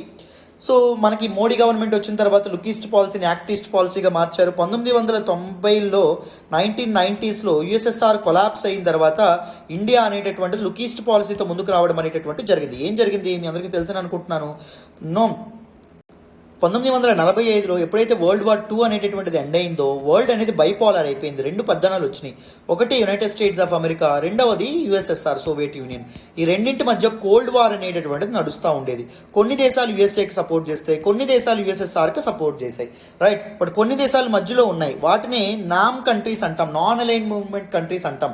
So India కూడా ఒక నాన్ అలైన్డ్ మూవ్మెంట్లో ఉన్నటువంటి ఒక కంట్రీ అనమాట. ఇద్దరు యుఎస్ఏ వైపు వెళ్ళలేదు, యుఎస్ఎస్ఆర్ వైపు కూడా వెళ్ళలేదు, కానీ ఇష్యూ బేస్డ్గా సపోర్ట్ చేస్తూ రావడం అనేది జరిగింది. యుఎస్ఏకి యుఎస్ఎస్ఆర్ కాన్ఫ్లిక్ట్ జరిగింది అనుకోండి, యుఎస్ఏ తప్పు ఉంటే యుఎస్ఎస్ఆర్ వైపు ఉండడం, యుఎస్ఎస్ఆర్ తప్పు ఉంటే యుఎస్ఏ వైపు ఉండడం, ఇలా జరిగింది. కానీ మనం ఎక్కువగా కొద్దిగా మనం ఎవరి వైపు ఎక్కువగా ఉన్నాం? యుఎస్ఎస్ఆర్ వైపు. యుఎస్ఎస్ఆర్ మనకి టెక్నికల్ కోఆపరేషన్ అనేటటువంటిది అందించేది, సైంటిఫిక్ కోఆపరేషన్ అనేది అందించేది, డిఫెన్స్ ఎక్విప్మెంట్ గట్రా ఇచ్చేది. సో మనకి ఇండియాకి చైనాకి వార్ అనేటటువంటిది జరిగినప్పుడు, so this particular food insecurity గట్రా ఏర్పడినప్పుడు యుఎస్ఎస్ఆర్ మనకి ఫుడ్ గ్రెయిన్స్ గట్రా అందించడం అనేది జరిగింది. బట్ 1991లో యుఎస్ఎస్ఆర్ ఎప్పుడైతే కొలాప్స్ అయిపోవడం అనేది జరిగిందో ఇండియాకి ఏం చేయాలో తెలియనటువంటి పరిస్థితి. సో డైరెక్ట్గా యుఎస్ఏతో ఎప్పటికప్పుడు ఎలా ఫ్రెండ్షిప్ ఏర్పాటు చేసుకోలేం కదా. సో అందుకే యుఎస్ఏతో ఆల్రెడీ అలైజ్గా ఉన్నటువంటి east Asian countries, Japan and దాంతోపాటు ఇండోనేషియా, ఈ కంట్రీస్ ఏవైతే ఉన్నాయో ఈ కంట్రీస్తో ఇండియా ఫస్ట్ ఫ్రెండ్షిప్ చేయడం మొదలుపెట్టింది. డైరెక్ట్గా యుఎస్ఏతో మనం పెట్టామనుకోండి మన పరువు మనం పోగొట్టుకున్నట్టే, అవునా? సడన్గా ప్లేట్ తిప్పేసినట్టు ఉంటుంది. సో అందుకోసం అని చెప్పి ఈస్ట్ ఏషియన్ కంట్రీస్తో ఫస్ట్ మనం, అంటే యుఎస్ఏ యొక్క ఎలైస్తో మనం ఫస్ట్ ఫ్రెండ్షిప్ చేసాం. సో దాని తర్వాత మనం యుఎస్ఏ వైపు మెల్లగా వెళ్ళడం అనేటటువంటి జరిగింది. సో ఈ లుక్ ఈస్ట్ పాలసీ కాస్త యాక్ట్ ఈస్ట్ పాలసీగా మారింది. అంటే ఈ ఈస్ట్ ఏషియన్ ఎలైస్ ఎవరైతే ఉన్నారో వాళ్ళని స్ట్రాటజికల్గా కూడా ఉపయోగించుకోవాలి, పొలిటికల్గా కూడా ఉపయోగించుకోవాలనేటటువంటి ఉద్దేశంతో act east policy Modi government తీసుకొచ్చింది 2014 తర్వాత. So it is beneficial for the development of north east India as well. అదే మన యాక్ట్ ఈస్ట్ పాలసీకి కూడా బిమ్స్టెక్ అనేటటువంటి నిజంగా ఉపయోగపడుతుంది. అండ్ దాంతోపాటు నార్త్ ఈస్ట్ ఇండియా డెవలప్మెంట్కి కూడా మనకి దీస్ బిమ్స్టెక్ కంట్రీస్ అనేటివి ఉపయోగపడతాయి. థాయిలాండ్ అండ్ దాంతోపాటు మయన్మార్ ఉపయోగపడడం అనేటటువంటి జరుగుతుంది. కనెక్టివిటీ అంతా మనం ఏర్పాటు చేయగలిగితే నార్త్ ఈస్ట్లో ఇన్సర్జెన్సీ ఏదైతే ఉంటుందో అది తగ్గించవచ్చు. ఎందుకంటే డెవలప్మెంట్ ఉంటే ఇన్సర్జెన్సీ తగ్గుతుంది, అక్కడ పొలిటికల్ స్టెబిలిటీ అనేది ఇన్ష్యూర్ చేయొచ్చు. Tool for India's neighbourhood first policy. India neighbourhood first పాలసీతో ముందుకు రావడం అనేటటువంటి జరిగింది. India always treats its neighbours as principal allies. First తనకి అలైస్ నైబర్సే అని చెప్పి ఇండియా ఎప్పుడూ అనుకుంటుంది. సో ఇండియా యొక్క నైబర్స్ బిమ్స్టెక్ కంట్రీస్ ఉన్నాయి, నేపాల్, భూటాన్ అండ్ దాంతోపాటు దిస్ పర్టికులర్ మ్యారిటైమ్ నైబర్ ఎవరు ఉండడం అనేది జరిగింది, శ్రీలంక ఉండడం అనేటటువంటి జరిగింది, అండ్ దిస్ థాయిలాండ్ అండ్ దాంతోపాటు దిస్ పర్టికులర్ మయన్మార్ ఉండడం అనేది జరిగింది. సో నైబర్హుడ్ ఫస్ట్ పాలసీని ముందుకు తీసుకురావడానికి కూడా బిమ్స్టెక్ ఉపయోగపడుతుంది ఇండియాకి. Accelerate the process of regional integration. So regional disparities అనేటటువంటివి లేకుండా, ఇప్పుడు సపోజ్ నేపాల్ ఈ మధ్య చైనా వైపు వెళ్తుంది, అవునా? సో దాంతోపాటు మయన్మార్ చైనా వైపు వెళ్ళడం అనేటటువంటి జరుగుతుంది, మీరు గమనించవచ్చు. సో అలా రీజనల్ డిస్పారిటీస్ లేకుండా రీజియన్లో ఉన్నటువంటి కంట్రీస్ అన్ని, బే ఆఫ్ బెంగాల్ రీజియన్లో ఉన్నటువంటి కంట్రీస్ అన్ని ఒక తాటి మీద నిలిపేందుకు బిమ్స్టెక్ అనేటటువంటి ఒక సాధనలా ఉంటుంది. అది రీజనల్ ఇంటిగ్రేషన్ మన ఇండియాకే చాలా ఉపయోగపడుతుంది, అవునా కదా? Huge economic importance help fulfil India's blue economy ambitions.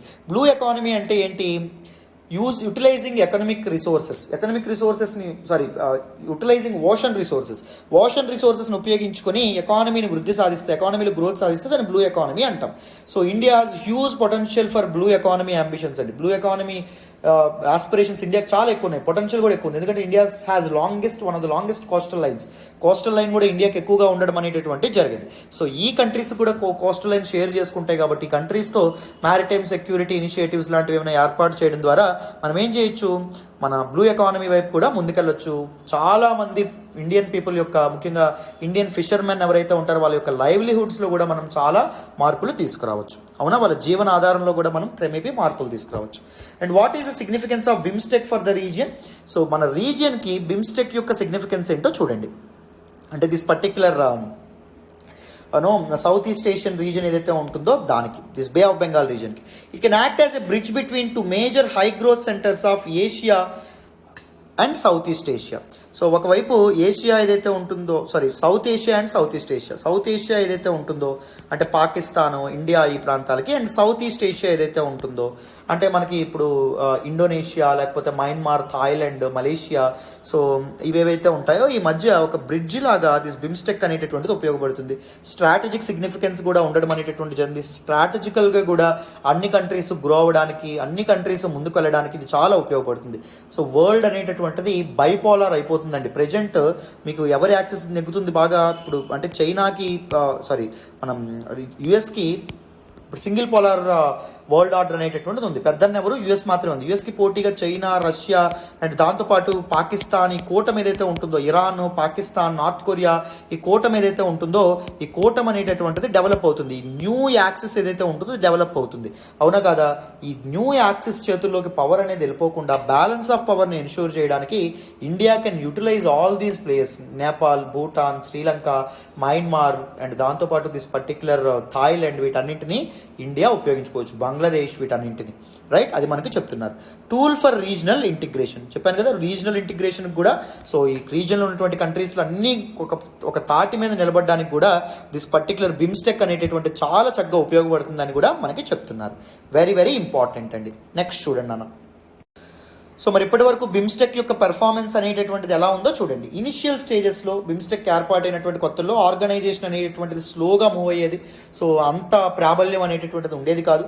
But కానీ ఆర్గనైజేషన్ యొక్క పొటెన్షియల్ అనేటటువంటిది రోజు రోజుకి పెరుగుతుంది. ఎందుకు అంటే సో స్ట్రాటజిక్ రిలవెన్స్ అనేటటువంటిది పెరగడం వల్ల ఈ సాఫ్ట్ ప్లేయర్స్, ఈ స్మాల్ ప్లేయర్స్ యొక్క ఇంపార్టెన్స్ కూడా వరల్డ్ జియో పాలిటిక్స్లో, ప్రపంచ రాజకీయాల్లో ఈ దిస్ పర్టిక్యులర్ భూటాన్, నేపాల్ ఇలాంటి వాటి యొక్క ప్రాబల్యం కూడా పెరుగుతుంది, బంగ్లాదేశ్ వీళ్ళవి. సో అందుకే దిస్ పర్టికులర్ బిమ్స్టెక్ యొక్క ప్రాబల్యం కూడా పెరుగుతుంది. And tangible progress in BIMSTEC cooperation in several areas. So మనకి చాలా ఏరియాస్లో సిగ్నిఫికెంట్ ప్రోగ్రెస్ అనేటటువంటిది కనిపిస్తుంది. వివిధ దేశాలు బిమ్స్టెక్ కంట్రీస్, 7 కంట్రీస్ మధ్య కోఆపరేషన్లో మనం చూస్తే సో సెక్యూరిటీ ఇష్యూస్లో ఒకరు కోఆపరేట్ చేసుకుంటున్నారు. కౌంటర్ టెర్రరిజం, ఉగ్రవాదాన్ని పోరాటం చేయడంలో, and intelligence sharing, cyber security, coastal security, transport and connectivity, tourism, వీటన్నింటిలో కూడా కంట్రీస్ మధ్య కోఆపరేషన్ అనేటటువంటిది, కంట్రీస్ మధ్య కొలాబరేషన్ యాక్టివిటీస్ అనేటటువంటివి పెరగడం అనేటటువంటిది జరిగింది. ఇది నిజంగా ఒక శుభ పరిణామం అని చెప్పి మనం అనుకోవచ్చు. And what to come in this summit, Sri Lanka host చేస్తున్నటువంటి 5th సమిట్ ఆఫ్ బిమ్స్టెక్ ఏదైతే ఉంటుందో దీనిలో ఏం ఎక్స్పెక్ట్ చేయొచ్చు చూడండి. చాలా ఇంపార్టెంట్ అగ్రిమెంట్స్ ఏవైతే ఉంటాయో ఫైనలైజ్ అయ్యేటటువంటి అవకాశం ఉందంట. So regional strategic and economic ఇంటిగ్రేషన్ని స్పీడప్ చేసేటటువంటి చాలా అగ్రిమెంట్స్ అనేటటువంటి మొత్తానికి ఈ సమిట్లో ఫైనలైజ్ అవ్వబోతున్నాయంట. ఫస్ట్ ఏంటి, finalisation of BIMSTEC charter. BIMSTEC charter ఏదైతే ఉంటుందో దాన్ని ఫైనలైజ్ చేయబోతున్నారు. అంటే the rules or the norms that govern BIMSTEC and BIMSTEC institutions. So different ఇన్స్టిట్యూషన్స్ని ఏర్పాటు చేసేటటువంటి చార్టర్ ఏదైతే ఉంటుందో దాన్ని ఫైనలైజ్ చేయబోతున్నారు ఈ పర్టికులర్ సమిట్లో. Given the critical role being played by the BIMSTEC secretariat, measures to strengthen institutional capacity of BIMSTEC. BIMSTEC secretariat యొక్క కెపాసిటీని గ్రో చేయడంలో కూడా ఇంపార్టెంట్ చర్యలు అనేటటువంటివి తీసుకోబోతున్నారు. బిమ్స్టెక్ సచివాలయాలు ఏవైతే ఉంటాయో వాటిని కూడా స్ట్రెంథెన్ చేయబోతున్నారు. ఇన్స్టిట్యూషనల్ కెపాసిటీని పెంచబోతున్నారు. BIMSTEC master plan for transport connectivity and transport connectivity, ఈ బిమ్స్టెక్ నేషన్స్ మధ్య రోడ్స్, రైల్వే లైన్స్, పోర్ట్స్ ఇవన్నీ నిర్మించే విధంగా కూడా ఒక అగ్రిమెంట్ అనేటటువంటిది కూడా తీసుకురాబోతున్నారు. బిమ్స్టెక్ టెక్నాలజీ ట్రాన్స్ఫర్ ఫెసిలిటీ, ఒక కంట్రీ యొక్క టెక్నాలజికల్ అడ్వాన్స్మెంట్ ఇంకొక బిమ్స్టెక్ కంట్రీకి ఉపయోగపడే విధంగా, ఒకరినొకరు కోఆపరేట్ చేసే విధంగా కూడా అగ్రిమెంట్ సైన్ చేయబోతున్నారు. Memorandum of association for the future establishment of BIMSTEC centres and entities. బిమ్స్టెక్కి చెందినటువంటి రీసెర్చ్ అండ్ డెవలప్మెంట్ సెంటర్స్ కానీ, లేకపోతే బిమ్స్టెక్ కంట్రీస్ కోసం ఒక బ్యాంక్ అనేటటువంటిది ఏర్పాటు చేయడం కానీ, రైట్, లేకపోతే బిమ్స్టెక్ కంట్రీస్ కోసం డిఫరెంట్ ఇన్స్టిట్యూషన్స్ ఏవైతే ఉన్నాయో ఏర్పాటు చేయడం కానీ, లేకపోతే సర్వేస్ చేసేటటువంటి థింక్ ట్యాంక్స్ ఏర్పాటు చేయడం కానీ ఇలాంటివి ఏర్పాటు చేసేటటువంటి ఆలోచనలో కూడా బిమ్స్టెక్ కంట్రీస్ అన్నీ ఉన్నాయి. సో ఈ సమిట్లో ఇలాంటి చాలా అగ్రిమెంట్స్ మొత్తానికి ఫైనలైజ్ అవ్వచ్చు అని చెప్పి మనకి చెప్తున్నారు. సో ఇండియా కూడా బిమ్స్టెక్ కంట్రీస్ మధ్య గ్రేటర్ కోఆపరేషన్ ఉండాలి, అందరూ ఒక తాటి మీద ఉండాలి, ఎవ్వరు పోలరైజ్ అవ్వకూడదు, కంట్రీ ఒకవైపు ఇంకో కంట్రీ ఇంకొక వైపు ఉండకూడదు. సో అందరూ ఒక తాటి మీద ఉంటే మంచిదని చెప్పి ఇండియా కూడా ఆశాభావం వ్యక్తం చేస్తుంది. సో ఇది మనకి న్యూస్లోకి రావడం అనేటటువంటి జరిగిందమ్మా. Very very very important article, డీటెయిల్డ్గా in depth this particular article కూడా మీకు అర్థమైందని అనుకుంటున్నాను. రైట్, పర్ఫెక్ట్ నాన్న. And this is all about this particular article and this is all about today's the Hindu analysis. మళ్ళీ రేపటి హిందూ అనాలిసిస్లో మనం కలుద్దాం. Thank you so much for all the support and all the love so far. Thank you so much. నేను మీ comments అన్నీ చదువుతున్నాను, చాలా హ్యాపీగా ఉంది అండ్ రెస్పాన్సిబిలిటీ బాధ్యత కూడా పెరుగుతున్నట్టు అనుకుంటున్నాను.